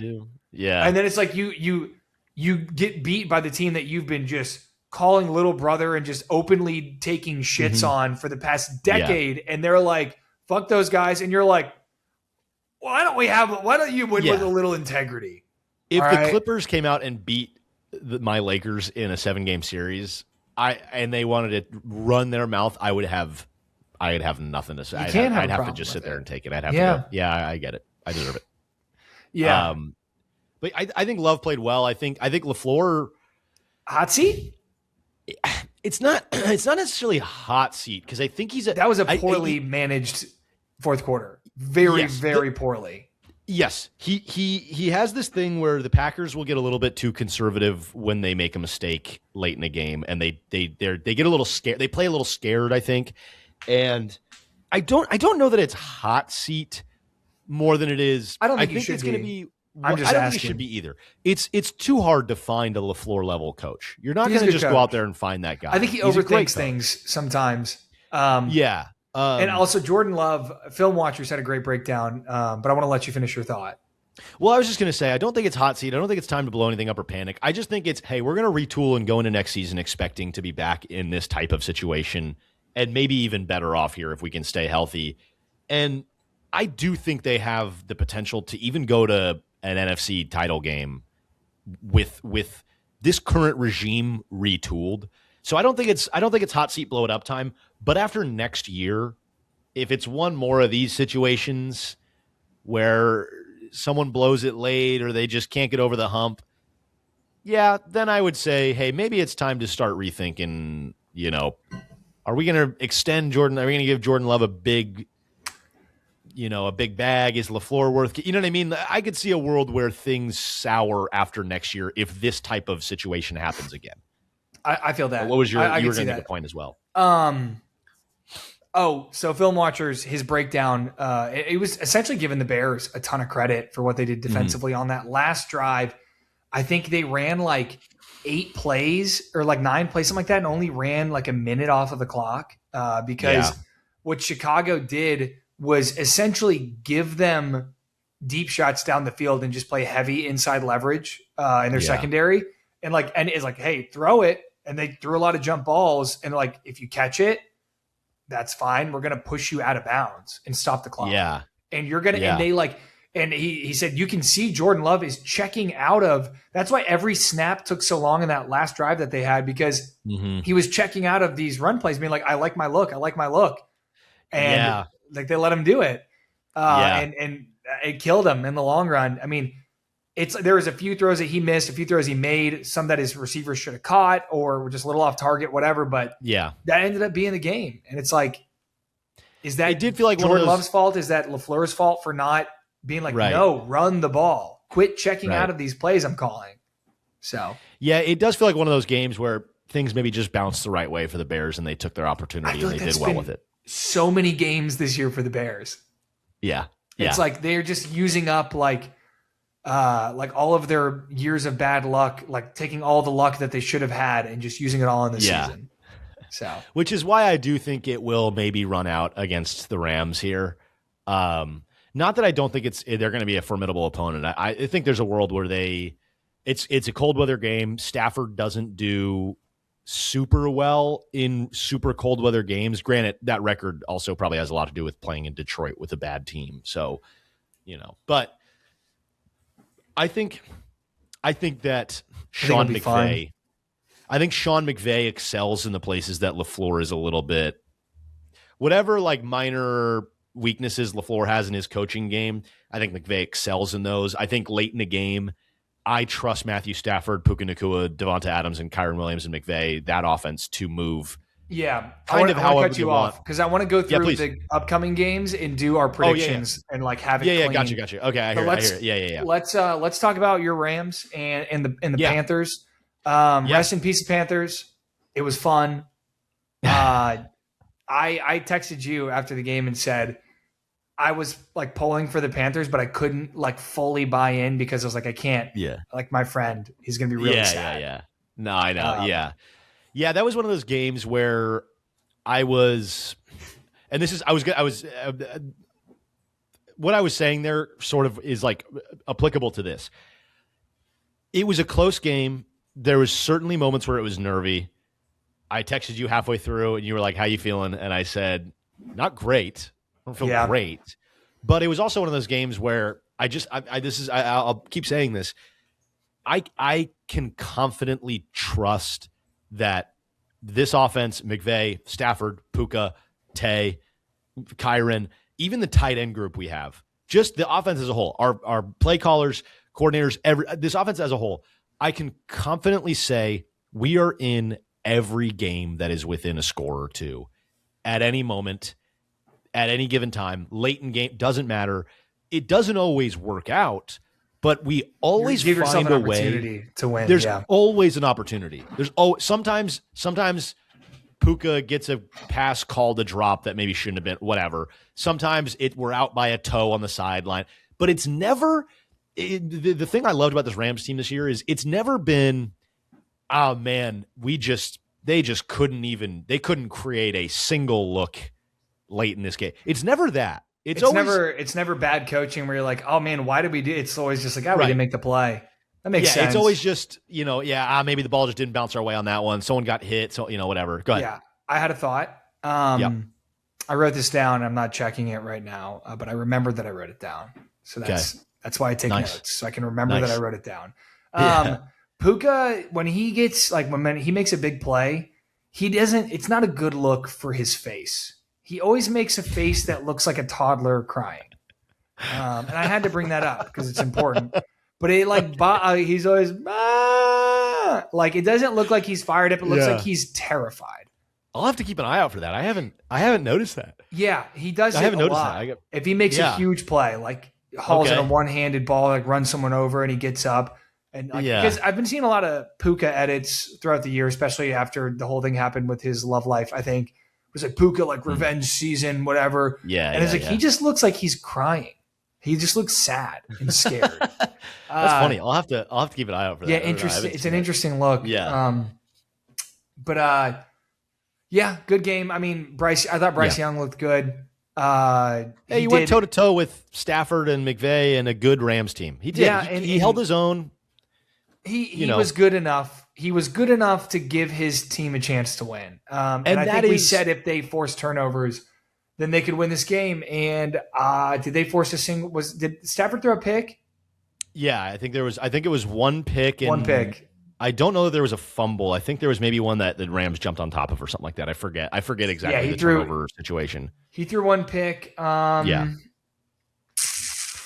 But that is as you're looking at that is sort of what Bryce Young is. He's just good enough. He's young too, man. Young. I see a world where Bryce Young is a good quarterback, and you're like, totally. We feel confident in this guy. I don't think he elevates a team. That's exactly. I just said that. I was literally just about to say that. Yeah, and I said that in a group chat. I was in a fantasy football group chat where people were debating Bryce Young, and I said, guys, it's not that Bryce Young is bad or good. He's kind of neither right now. He's just basically average, slightly above average, maybe slightly below average some games. He just doesn't elevate your team at all in any capacity right now. He does what he needs to do to the best of his capabilities, but Herbert's 6'5", 6'5" and can run the ball and truck it. He just doesn't have a super dynamic game. He's a decent game manager with good ball placement. He looked good when he used his feet. He can move. This year in general, he can move. But my thing is like, look, when you do have, I think most NFL teams would kill for an average quarterback. Like they would kill. They'd be like, please, just someone who doesn't suck, because it's really hard. If you're average, you're very, very, very good. You're probably going to make over $100 million. Like, I mean, Mike Glennon career earnings like $80 million. Yeah, he was not good ever in the NFL. Shout out Mike Glennon. Love Mike Glennon. Another long-necked brother. Shout out. Also NC State guy. Nice. Gotta show love. I could see Bryce having a similar career to Darnold, Baker, Geno, all these QBs where they come in with high expectations, they underperform, people write them off. They say this guy's a bust, he's not good. They win a couple games, they float around, Darnold? Maybe a backup for a season, and then comes back. I think if you're Carolina, you're like, we have our guy. Not meaning like we'll never ever go away from him, but like kind of in the same way that Arizona was like, we have our guy with Kyler. I'm just like, we're just going to try again. The odds of you getting something worse are far higher than the odds of you getting something better. Yeah, I mean, because I mean in the NFL, there's not a ton of a big splash blockbuster trade. It's for the draft. A QB. It's the draft. Yeah, maybe really, like a journeyman. But I could see a world where 2 more seasons of 500 football, and the Panthers are going, what are we going to? We're going to be a middling team forever. Why? What do we like? What's the point of that? So I think they roll with him. I'm not disagreeing that they roll with him. I'm just saying that will have an expiration date on. We'll roll with a guy who gets us 500 football, and unless they really build a super team around him. This team is not like. No one expected this team to be a playoff team this year. They're not built and that's true. To get in the they playoffs. Overachieved. They vastly overachieved. Not just for what Bryce Young is, but for what they are as an entire team. So I think you look at this, you say, okay, there are some clear holes here. We need to fill these holes. Probably need a dog pass rusher at the end of the day. You'll need a couple defensive stars. Yes, at all three levels. It seems like they have like what's his name? I know Tet. Who's the other guy that's been playing well? Jalen Coker. Jalen Coker is good. Been a big fan of that kid. Yeah, and Tet's a dog. Like you have a few options to throw the ball to. Dowdle and Chuba are a good 2-headed monster. But anyways, we got to move on. Yep. Let me go back. Okay, there we go. All right, going to the AFC. First game of Sunday in the AFC. Actually, no, let's go. Chargers-Patriots was that the same day? Was that also Sunday? We'll start with the Bills. Yeah, start with the Bills. It was Bills-Jags first, and then Chargers-Patriots. And then, okay. I think the Buffalo Bills, and I don't think it's close, are the most stressful football team to pull for. Maybe ever. Yeah. Because my goodness, man, every single game is close. It doesn't matter if, we smacked the Jets, but if it's not going to be a blowout either way, it's going to be a nail biter, and you're going to have no clue. And when it's a playoff game, it just heightened it, dude. I didn't sit down for the second half. I stood maybe the entire second half. I don't remember when I decided to stand up, but sometime around that time. But I couldn't do it, man. Just pacing, you can ask Fart Dream Girl. We watched it together, and I don't know, man. This Bills team, they have the Bills culture of just they never give up, and they do whatever it takes to win a football game. Also, just guys are dropping like flies. I mean, we were relying on post knee injury, out of his prime, Gabe Davis to be a big part of our receiving game, and he tore his ACL last game. Yeah, that was so brutal. You hate to see that, dude. You do hate to see it. That sucked. So that sucked. Brandon Cooks is 33 or 34 and just he's a shell of himself. Making huge plays, though. And that's the thing is that's what I mean. He had a loud 3 or 4 catches. A very loud 3 or 4 catches. But that's what I mean is that guy used to be just he was a burn wide people. receiver one option at some points in his career for New Orleans. different teams. Oh yeah, and the Rams. I think for a while he was. Is this me or is one this of you? our, what? Oh, I lost you for a second. Oh no! You're back. Oh, I'm back. Yeah, I'm back. Okay. Oh, I just realized I never plugged in my Ethernet today. Sorry if I've been laggy. Ah, I've been laggy all episode. Okay, no, you've been fine. All right, actually, all right, cool. But I was just saying, Brandon Cooks he's been a number one. I'm just saying, shell of himself compared to he used to be a very reliable receiving option, and he's still made some plays. But it's what I'm saying is it's a bummer that's maybe your second best receiving option right now. Oh yeah, I mean it's a bummer. Like, dude, yeah. Our offense, if the ball is not being handed off, it's a bummer to watch most of the time. Like, I mean, Josh will make something incredible happen, every once in a while, and that's awesome. But like, I mean, seeing clips of like the all 22 is very sad. Being like, this is the route tree we were working with here. It's literally like a lot of like some plays like the Joe Brady passing game is like, all right, 4 curls, just 4 like 10-yard curls. Yeah. That's what we got. That's it. You don't have anything, Josh, run. Run somebody over, get a first down. Yeah. So I don't know. I mean, our run game is awesome. I think that we match up better with Denver than we did against Jacksonville, I will say. We've been much better at containing quarterbacks this year than we have in years past. No, we don't get a ton of sacks. We don't like Joey Bosa is not like this X factor, but he does a good job of containing guys and getting after them. And Greg Rousseau on the other side is good too. But like Jacksonville, that was kind of nightmare matchup of like number 1 rush defense in the NFL, like against the number 1 rushing offense, and it showed. So I like us against Denver a little more, where we can be very, very like, I think a simple offensive game plan works way better against Denver than it does against Jacksonville. And we just won that game. And I also think that honestly, like Jacksonville's a more dynamic offense than Denver is. I would agree with that. Yeah. I think they can do a little more. If what's his face? If Dobbins was healthy, I might be that might be different. I'm worried, but it's like, okay, we got Bo Nix scrambling or a healthy dose of RJ Harvey. Like that's pretty much it. Like we get gashed against the run, but I like the adjustments that McDermott has made. I don't want to I'm doing exactly what you did, but I was like, hold on 1 second, talking about the next game. Let's move on. Your New England Patriots defeated the Los Angeles Chargers. Drake May beating an above 500 football team. Who knew he could do it? They scored a lot of points. They looked great. Their offense looked great. He was throwing the ball all over the place. And that's something that people have always. That's something people always said is when a quarterback has a good defense, punish him for that.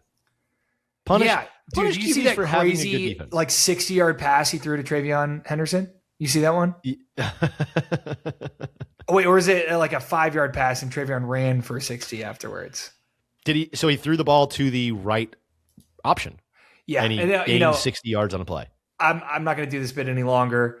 He is the definition of just like, he did the right thing. Like it wasn't flashy. Good. It didn't look crazy. He just did the right thing. Yeah. And he makes good throws. He had, will this be the most boring MVP if he wins it? Will he be the most boring MVP of all time? Will he be the worst MVP of all time? I think he might be. No. There's no way. Name a worse Absolutely MVP. Not. Name a worse MVP. A guy that's I don't worse. know. I have to sit here and do go it right back now. Through all the MVPs. Do it right now.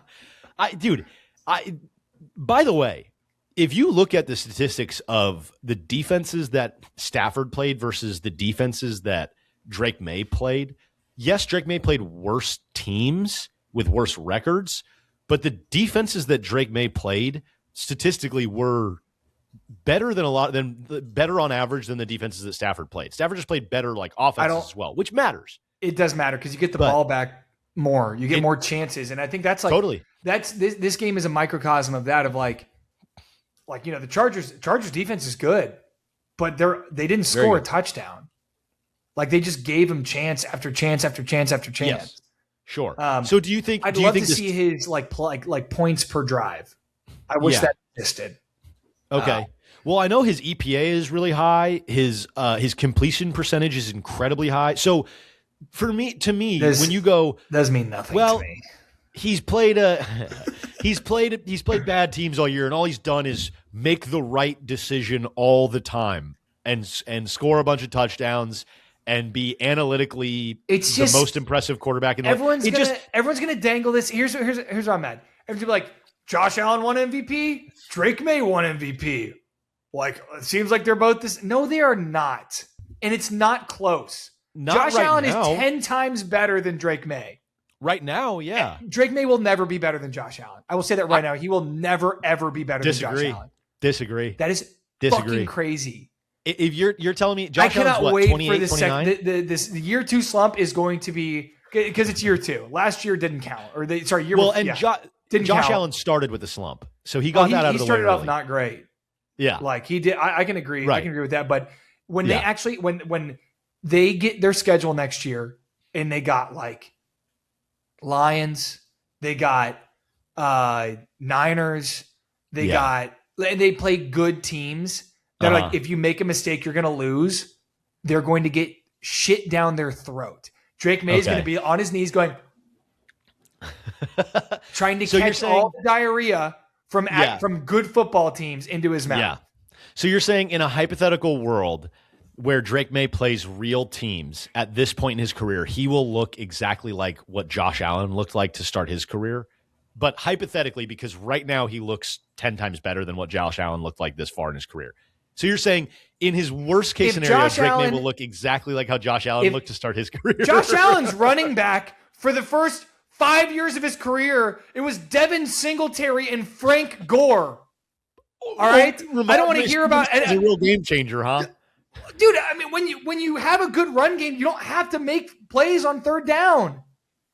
Oh my God, you're infuriating me, bro. Well, because it's why are you punishing a guy for having good options? I'm not punishing him. I'm just saying he's not that good. but I can be like, he makes the right decision. Oh wow, he took off and ran with 30 yards of grass in front of him. Wow, that was awesome. It was sick how he did that. Hold on. Spitting on my mic.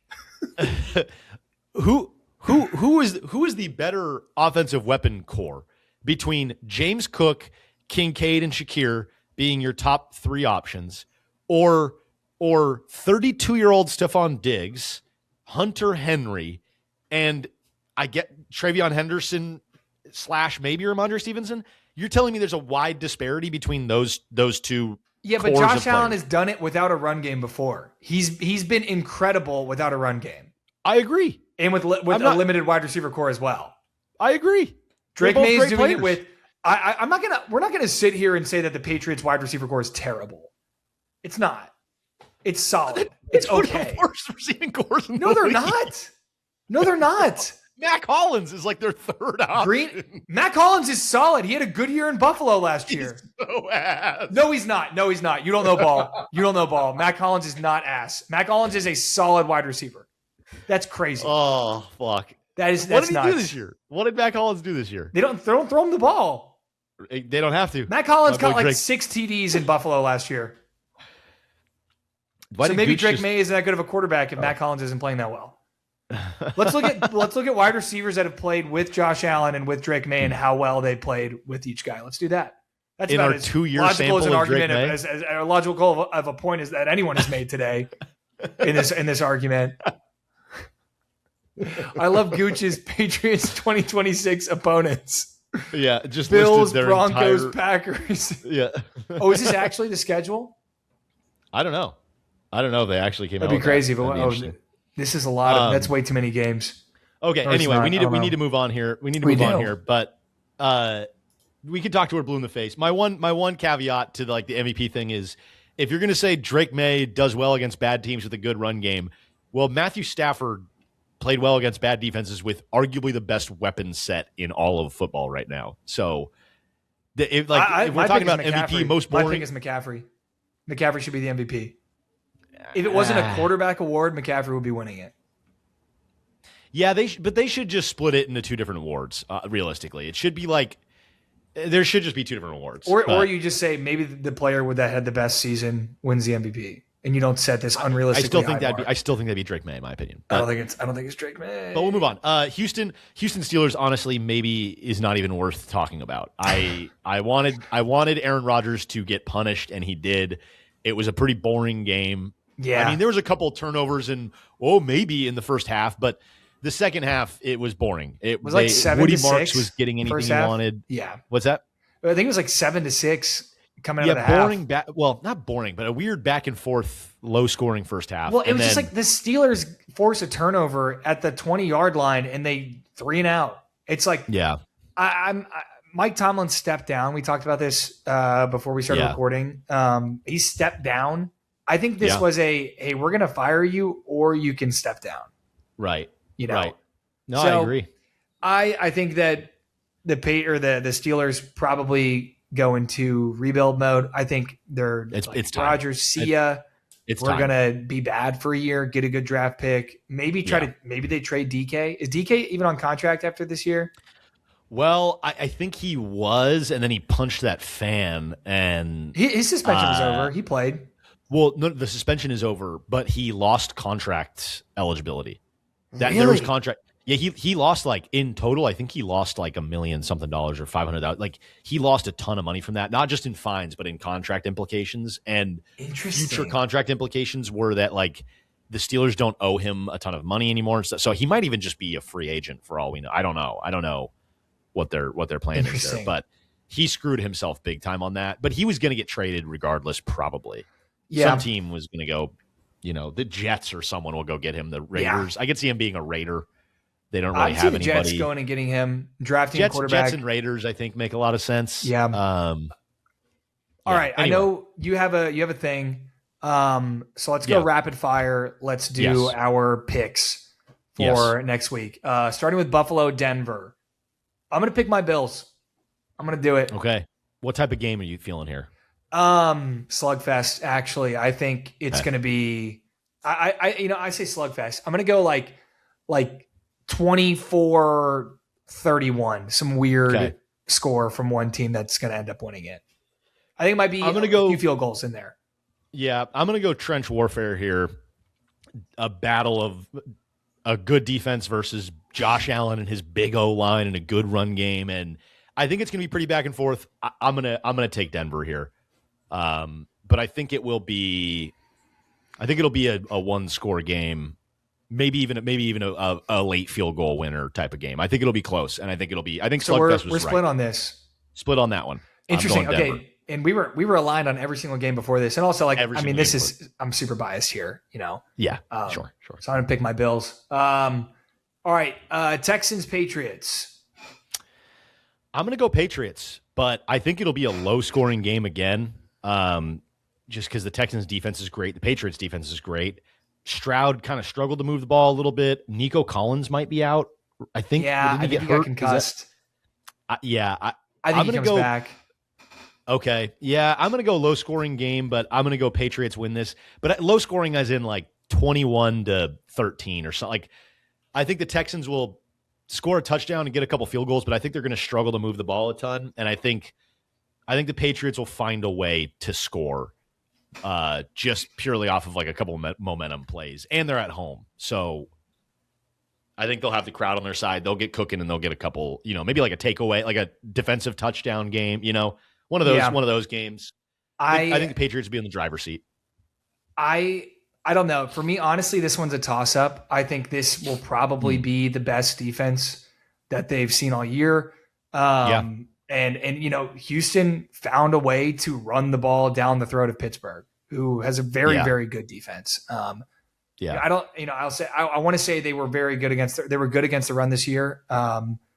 It might be false. I think they were at least good. They might not have been great. They were slightly above average statistically against the run this year. Okay.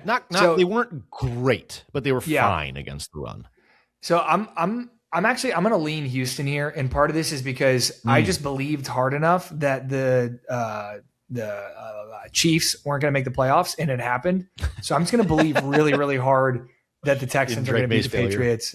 And then Drake May is going to be stamped with the fraud stamp. And we're all going to move on with our lives. Even if he loses this game, wouldn't be a fraud. Most fraudulent MVP of all time. Most fraudulent. He overachieved this year. Second year in the league, overachieving. It wouldn't be fraudulent. He overachieved. It would be. Let's give him the MVP. It would be, anyone who overachieved, you get an MVP. Anyone who overachieves. What an impressive MVP. second year for a young guy to come out and be a 2 seed and win a bunch of games like this. You know, dude, there's a video of him saying, you know, people who the only people who go to NC State are the people who can't get into Carolina. Yeah. And since that moment, myself and my father and my father's father and his father before him have all hated Drake May. And it's just cheddar on top that he plays for the Patriots. All right, so I got Buffalo, you got Denver, I got Houston, you got New England. Yep. Niners, Seahawks, the NFC West Bowl. This will be a shootout. I think so in too. my opinion. I think it's gonna be a high scoring game. I think I'm gonna hammer whatever the over is on total points. I wouldn't be surprised if the total points was around like 50 something. 60.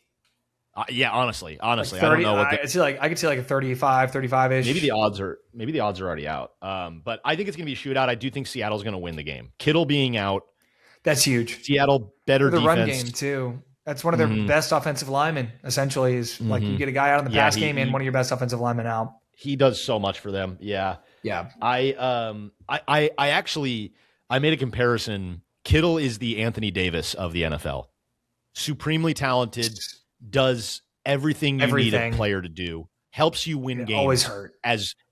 Always hurt. In the truest of form, helps you win games constantly. Cannot stay healthy. Dude, I've done a lot of thunder stealing. And I apologize for that. We're like, you're getting to a point, and I'm just just say the punchline. I think that it's us. We're on the same wavelength. I think that's. Yeah, I get excited, and I want to be like, I understand you, and I should just let you say it sometimes. No, I like it. I like it too. What do you think about this game? Where's your head on this game? I honestly, I'm aligned. I think that it's going to be a shootout in two very different ways. I think the Niners are just going to have a healthy mix of dink and dump, and also just McCaffrey, just in the running game and the pass game. I think Seattle's just going to be airing it out. I think it's going to be, they're a two-headed monster at running back. I think the Niners can win if they force some turnovers. I feel like a broken record. I've been saying that a lot of there are just a lot of good teams where and Darnold, to be fair, Darnold has proven that he can have one of those games. Stafford, I don't know if Stafford has got one of those in him, honestly. Just say like 4-pick game or 3-pick game. Like a true stinker. A true stinker. I don't know if Stafford can do that. I don't know if Josh Allen has that in him. I don't know if I don't know. Maybe just those few guys in the playoffs right now, because I could see a lot of other quarterbacks doing it and will not be named at this time. But yeah, I'm gonna lean Seattle. I'll take Seattle here. I mean, I'm assuming they're favored by like 3-ish. So the spread is Seattle -7. 7. Oh wow. Yeah, I would. Kittle's worth 4 points. Yeah, I would. I don't know. I mean, honestly, I might take that. I could see Seattle winning this by 10 to 14. I could see them winning this by a touchdown and a field goal or 2 touchdowns. I think it'll be close. Well, I think it'll be a close game, but I think the scoreboard won't reflect how close it probably felt. Probably. The money line is Seattle -320, and the over/under on total points is 45.5, which I think I would take the over on. I'd probably take the over as well. Yeah, I like that. I was too short to bet the under, anyways. But Kittle missing the game, just God, that it really is does. He for change. sure out? Is he for sure out? I think he tore an ACL or geez. No, it was Achilles. Yeah, he got his Achilles. Put him in a boot. Let him run around. And then the last game, were you good on Seattle Niners there? Yeah. The last game here, and I was touching on this a little bit earlier, is Bears Rams. I'm gonna take my Rams, and I was talking about this earlier. It's because I just trust this team late in games. And I think the Bears have been a team where their identity is kind of, look, we just stick around, and then in the second half, we catch fire, we get momentum, we start cooking, the fourth quarter comes around, and all of a sudden, there's 2 minutes left in the game, and you're down by a touchdown, and you're going, how the hell did we get here? Yeah. But I just see this as a game where either A, the Rams just won't allow it to get into that situation because I think they'll be able to run the ball well against this team, or B, they get to that situation where the Bears are up 3 and it's 2-minute drill with Stafford or something, and I just go, yeah, I just trust they're going to move this ball down the field and at least get a field goal, but if not, score a game-winning drive here. So, and that's the difference between, like you said, with McVay and LaFleur is just like Sean McVay is not going to mismanage the end of this game, and Matt Stafford is not going to eat the trash to eat the rat poison of like, oh well, they're giving us good looks and we're up a score. Like maybe I'll throw like 9 bombs on this drive. It's like no, just run the ball. So I kind of lean the same way. I don't think Caleb Williams has enough like fourth quarter tomfoolery to beat this Rams team because they will be down going into the fourth quarter. The Bears will be down. That's a guarantee. I agree with that. Yes. I would put money on the Rams. And I think it'll be a close game, but I think it'll feel similar to Carolina. It'll feel like the Rams are pretty much in control and they're in charge and they're in the driver's seat for most of the game, but there will be nervy moments where it'll feel like, well, maybe that doesn't matter though. It doesn't matter if you control the whole game if you still end up losing. Like you can dominate a game and still lose. So that's a possibility. The Bears have looked like the less dominant team in most of their wins, genuinely against good teams. I'm looking at the line here. Okay, Rams are -3.5. The Seahawks are favored more over the Niners than the Rams are over the Bears. That's interesting to me. I think that's some Shanahan disrespect. I think he's going to use that bulletin board material. Yeah, I think that I agree with that because Kittle's gone. So I would, with that caveat, I would go, I could see why missing your essentially realistically your best player, you're the guy who does the most. CMC, sorry, your not the best MVP player. over Drake May is their best player, your most important player. But it's interesting how you forgot about that. You didn't let me finish. So the MVP is the guy that's not even the most important player on his team. No, hey, every team has a best player, and then they have a most important player, and they're not the same guy. Swimming, you're drowning. This is the thing. This is the thing. I've heard this before. like Luka was the best player on the Mavericks, but Kyrie was the most important player. Or PJ Washington was the most important player. Right. It's like, hey, this guy's our best player, but we don't win without this guy. Yeah. Okay. So shut up. So shut the fuck up. For those listening, you can't see Dookie's face here, but he is reeling right now. You can see. I'm fine. I can see it in his eyes. I upload the video to Spotify. So hey, you know what? If you're listening on Spotify, pause it, rewind, hit the 15-second thing a few times, and watch the video and look at how confident and fine that I am. You'll see the look on his face when he realizes that he just said that Kittle's the most important and best player on the offense. After saying that CMC deserves an MVP over Drake May, you can see in his eyes he goes, "Shit." I can see the moment he went, "Oh." Dude, CMC is just so good. I just kind of forgot about him for a second. Right. You know how that works? I understand what you're getting at. I like your workaround there. It's not far off. It's not a workaround. It's just the truth. It was where I was going the whole time. Well. Shut up. Shut up.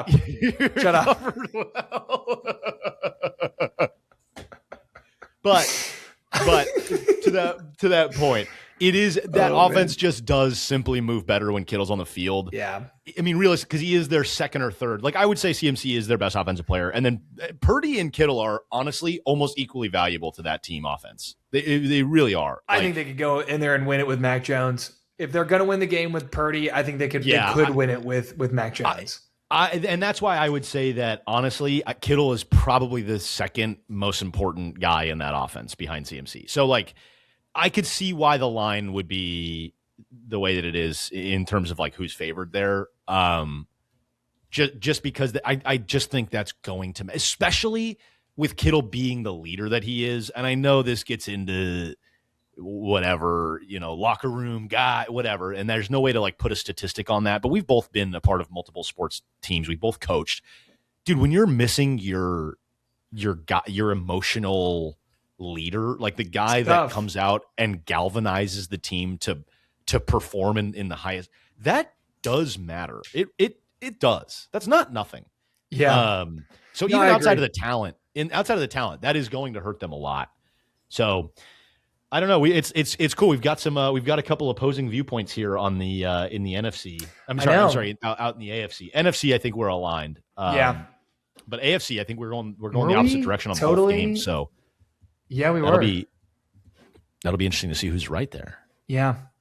Well, hey, I hope we get a Patriots Bills. I hope if we lost that would kill me. I might die. Because there's also less on the line for me there. It's not even really my team. I just like Drake May. You're watching. You're like what's the word? Hold on, I have something. What's like the opposite of a masochist, where you just like to watch other people get hurt?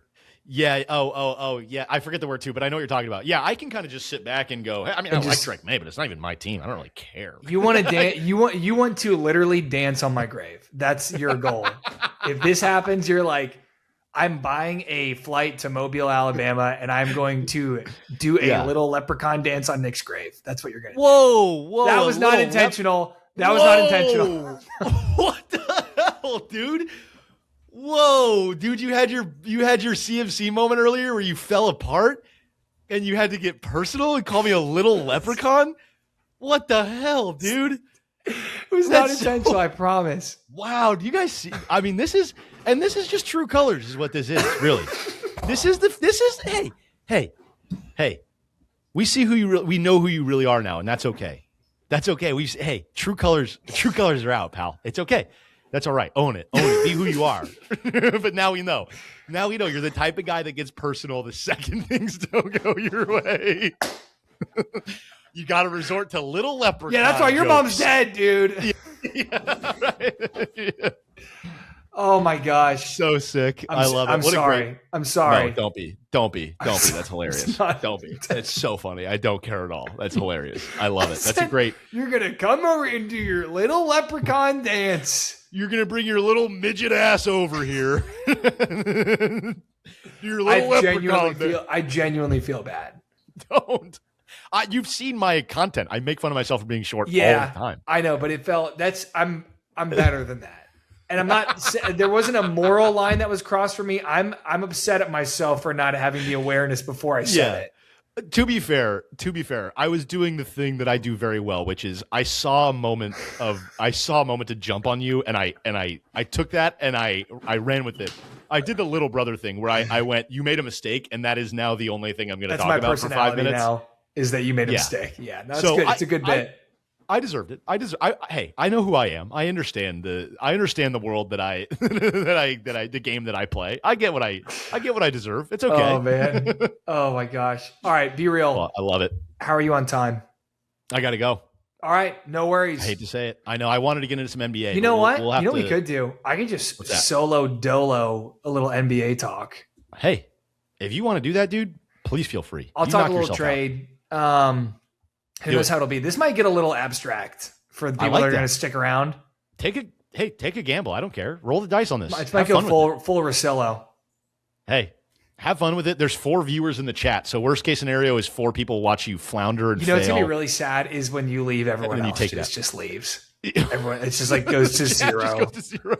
And you go, well, cool. Well, hey, I'm doing it for the Spotify Johns. I've always identified a little more with them anyways. That's only true if everyone leaves.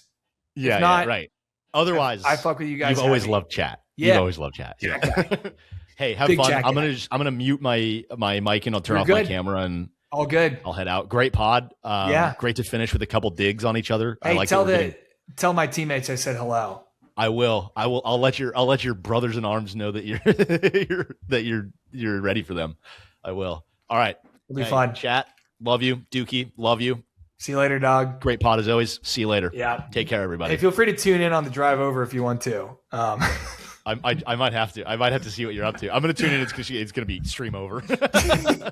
No, I'll talk for a little bit. I'll give it a good I like it. 10 to 15. Tap in, man. Yeah. All right. Take it easy, dog. We'll talk soon. Later. Bye, everybody. Peace.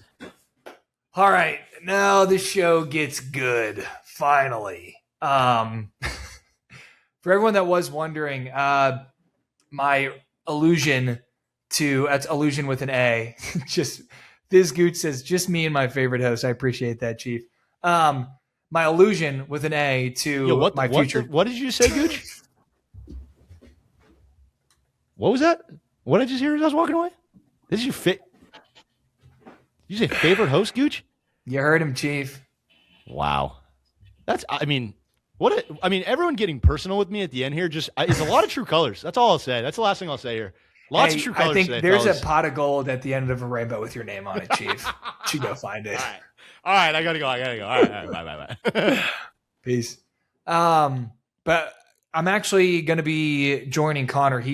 I think he's putting it on, maybe with the help of some other people, but a cool like creator basketball tournament or game type deal. I don't really know exactly if it's going to be a tournament or a game yet, but I'm pumped. Connor and I are going to be on the same team.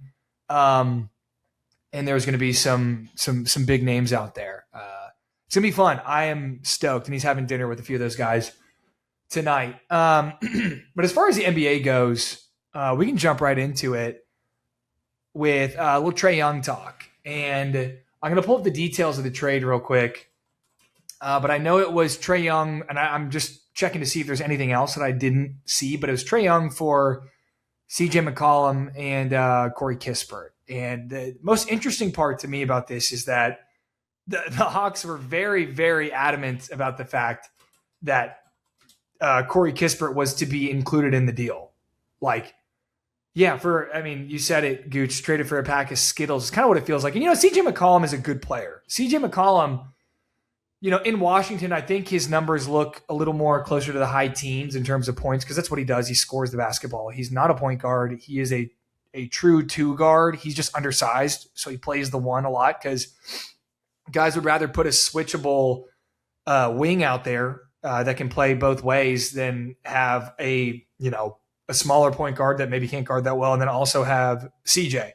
So anyways, it feels a little weird that, like I said, they wanted Kispert in the deal, but for Atlanta, I get it. I'm a big Trae Young believer. It's odd to me that things haven't been working. I figured that Snyder would be gone before Trae Young was gone, just because I'm a Trae Young believer. I think he's very good. I think he's essentially guard Nikola Jokic. I think he's a hive mind type player, and we saw him essentially completely change his mindset last year. He led the NBA in assists, and I think really he was known as he was his first few years in the league. He's like, he gets him up, he scores, he shoots it from deep. But we saw a shift, and he was a true distributor. He would have a game where he'd have 35, and then he'd have a game where he had 8 and 18 dimes. So I think I'm a believer. I think he's going to have success eventually somewhere. I think Washington, as weird as it sounds, not a bad place to be right now. Looking forward in the future, I think Keyshawn or Keyshawn, I think it's Keyshawn. He's a young, very, very promising, talented player. Jamie, why don't you pull up the stats for me? It's my producer. But you also got Alex Sarr having a really, really, really good year. Quietly having a very good year. I need to make a video about him because he looks good. But you got Trey Johnson. There's a lot of young players that are good. And I think a lot of guys, or one guy that was taking up a lot of shots was CJ, and he's gone. And now it's Trey's team. And I don't know. I wouldn't be surprised if the Wizards, maybe were just a little too good this year and kind of screwed themselves out of a good pick. I can see them just kind of killing their lottery odds, because I think Trae is the type of player where he's going to elevate a team, a bad team, to be a solid team. And I don't know if Washington is that, I guess, redeemable. But I do think he's going to make them better pretty quickly. This might be a win-win trade. I know I'm rambling, but I do like the trade. I like it for both teams, and I'll get to the Atlanta side of it because now Jalen Johnson has full reign. I realized I was pulling up Keyshawn George's stats. I'm going to slow down a little bit. Solo pod. It's new to me. But he's averaging like 15 a game. He's a good defender. He's switchable. He's long. He's athletic. Also, he's like the guy there. Like, he has the ball in his hands a ton, and I think he's a little better served off ball, more of a secondary ball handler. But I think having Trae there is going to change things. Now I'll move on to Atlanta. Now Jalen Johnson has full reign. That's what I was saying. And CJ can assume his true position for the first time since he was in Portland. I mean, he played the one in New Orleans. And it's so funny. I think it's a little serendipitous, the fact that he just missed Drew Holiday being there. And I think Drew Holiday would have been the perfect point guard to put alongside CJ. But now CJ can exist off ball. And I think there is a little bit of a black hole at the point guard position there, but not really, because Jalen Johnson can play the one. Dyson Daniels can play the one. And Quinn Snyder is such an incredible offensive mind that I think they'll figure it out. But that was interesting to me. The biggest thing is Kispert, which doesn't make sense. I know he's a solid two-way guy. Like, he plays some D. He's a sniper. Not super dynamic off the dribble, but he's not like AJ Green in I think is his name in Milwaukee. I'm pretty sure it's AJ Green. It's not like that's all he does is just shoot threes. Good connective passer. I'm just going to start rattling off white guy things. Smart, heady player, deceptive athlete. He actually he's a sneaky, sneaky leaper. But yeah, I almost kind of see this as a win-win. Because I do think Atlanta's better, and I think Washington is better. At the end of the day, that's what it comes down to. When you look at the pieces side by side, you're like, well, this doesn't make sense. But when you look at, okay, did both teams kind of get what they wanted? And you're like, yeah, they did. I don't think Washington, like I said, I think they might be better, but I wouldn't be surprised either if they continue to be dog shit. But the only other thing we had on the list, I guess I'll talk a little bit of Mavs, just because we're in hell. We're in hell right now. I wanted to talk about Ja on the trade block, and I saw some suggested landing spots, and I think it was some of them were his preferred spots, either that or it was kind of the spots that have been inquiring. And by far the funniest one to me, because at this point Ja's career is just kind of turning into comedy. Like, he has trivialized himself by all of the shenanigans, all the gun stuff. He just simply cannot, like a laughable amount of just like having guns and showing everyone that he has guns. It blows my mind. You just can't have the common sense to be like, I can have the guns. Maybe I don't need to show everyone that I have the guns, especially the fact that he's like a private school kid, like grew up in a nice neighborhood. It is the definition of like, what's wrong with pop culture of just glorifying like criminal activity. This really is turning into the Russillo podcast. Either way, one of the landing spots I saw was Miami, and it's a deep cut that makes it so damn funny. But Ja was upset with Memphis for essentially running this dribble drive motion. When Ja was out last year, Memphis started running this dribble drive motion where everything kind of moves circular in a wheel, and it's kind of like quick spurts of isolation. It's dribble drive ISO where you're just like, I'm going to try to take my guy and get downhill and just see what I have, and either get in the paint, look, kick, see if I can finish, draw an extra defender, try to finish. And the way they space it makes it really tough for the defense to help. It makes it tough to do that without over helping or giving something up, I guess. Sorry, I got a chat. I got distracted. Jay Dude said, who's better at ball? The answer's me. All right, the answer's me. Okay. Go can't speak for himself, so eat your heart out. Anyways, so like I said, I'll paraphrase what I just said. Memphis started running this offense, and they had the best offense in NBA history without Ja Morant. Ja comes back and is like, hey, back to the, usual programming, high pick and roll. And Taylor Jenkins was like, no, actually, no, we're not going to do that. We're going to do what, made us the best offense in NBA history. And so Ja was upset. They tried to compromise. And essentially, Taylor Jenkins just kind of acquiesced and was like, sure, we'll play Ja ball. We'll do whatever you want to do. And they were horrible. They were so bad. They played much better without Ja than they did with Ja. And that's not saying Ja is a bad player. It's just Ja made them change the way that they played. And they played better the other way with their whole roster, the composition of who they have on the team. So Ja goes to mommy and daddy, aka ownership, and says, I'm unhappy. Like, if this is the way we're going to play, then like I think I'm out. So ownership was like, fine, we'll fire Taylor Jenkins. Great coach, fired him. The coach of the greatest offense of all time, they fired him for Ja Morant. Now they bring in a new guy, and they're playing Ja ball, whatever. Not very good.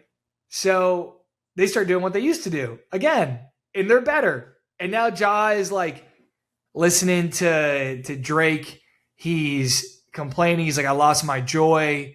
He's like, you got to ask the coaching staff this and that. And it's like, dude, you're the issue. You're the problem. And I mean, I'm not surprised, based on everything he's done in the past. I think it's fun, when a guy's kind of loose and out there, but he's immature, and there's just clearly a lack of understanding. And it's tough. I think he would still excel in this system if he bought in. And I think there's still some sets you can run for him and have like a shot clock play where like, hey, at 10, we get it back up top and you call for a ball screen with Edie or whoever else is in there or Jaren, and you get downhill. But anyways, that's the story with Ja of what's happening right now.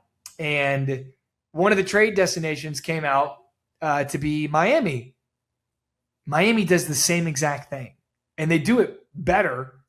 And I don't know if they do it better. I shouldn't say that.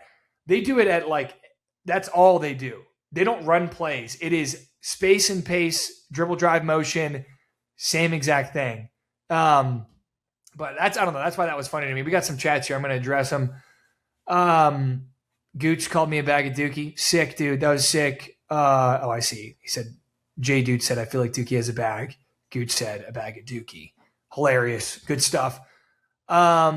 Should Memphis build around Jalen Wells? I do like Jalen Wells. I think he's a good player. And I do like Scottie Pippen Jr. as well. Memphis just has like a weird hodgepodge of just like solid players. Santi Aldama is one of my favorite, I guess, just random guys because he's so effective. Everything he does is effective. Santi Aldama was a big reason as to why that offense worked well because he's such a mismatch problem for guys. And he does a lot on the other end of the floor too. Where he's throwing out, J-Dude's throwing out trade things. I shouldn't say I hate it. I'm not a big hypothetical trade guy, which is funny because Connor is a huge hypothetical trade guy. And I'm just like, you could throw out a million trade machine picks, throw it on Twitter. It says, who says no? It'll never, ever happen. I don't think anyone has ever predicted a trade that actually happens in the NBA. It doesn't happen.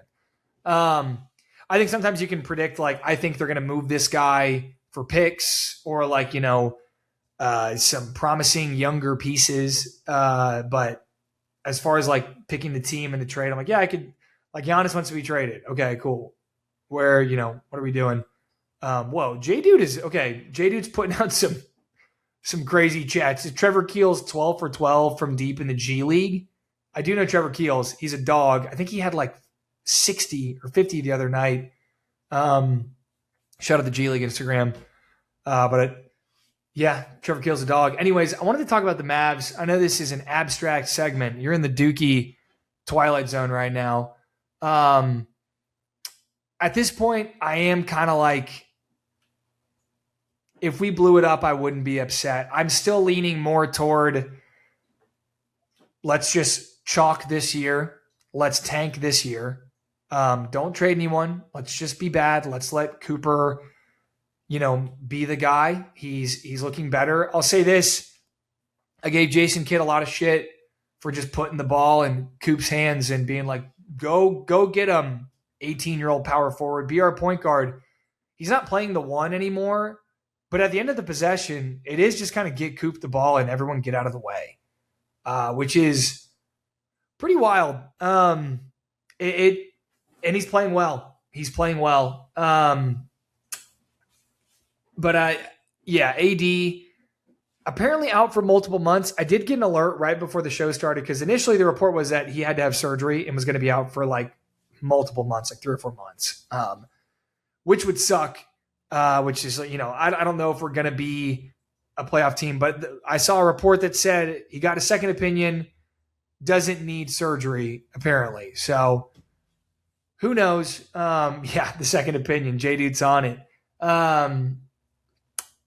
But at this point, he's probably going to be out for at least a month. If we can somehow stay within 10 games of 500 before both of them come back, I'm in. Anything more, 11 games, I'm teetering on the edge of like, sit them. Just sit them. Sit everyone. Come up with fake injuries for everyone. We did it when we drafted, the year before we drafted Derek Lively. Let them fine us. Who cares? But as of right now, this is not a good basketball team, and it's clearly just missing.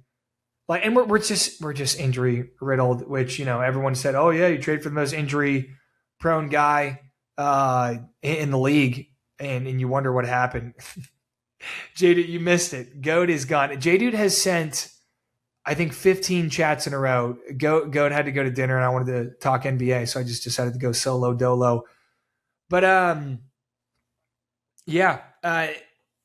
if you're a Mavericks fan or a Mavericks enjoyer, just know that not all hope is lost. When Derek Lively goes out, Anthony Davis is out for a lot of points in the season and now out indefinitely, seemingly. Our best player's gone. PJ's been sitting a lot. Oh my gosh, where's that coming from? But I love the chat just glazing me hard. But yeah, either way, I'm a little disappointed because I thought this year would go differently. I thought we would still be solid without Kyrie. That is just simply not the case. But on the bright side, we get to watch Najee. We get to watch Najee do his thing. And Najee Marshall's the best player on the Mavericks. That might be my last thought about that. But either way, I think that's just going to about do it. I think this was bad. I think this was rough. I think I'm pretty abstract. I can't read the chat and solo pod at the same time. It was tough. I'm sorry. I wanted to acknowledge people. Thank you so much, everyone, for listening to the Long and the Short podcast. If you're not already, go and follow us on TikTok, Instagram, the whole shebang. If you're watching in the chat right now or listening in the chat, do me a favor. Go to Spotify. Follow us on Spotify. Turn the volume down. Go to sleep and hit play and just play all of our episodes throughout the night and just get through all of them that way. Give us a 5-star rating. If you're listening on Spotify, give us a 5-star rating. Have a good night.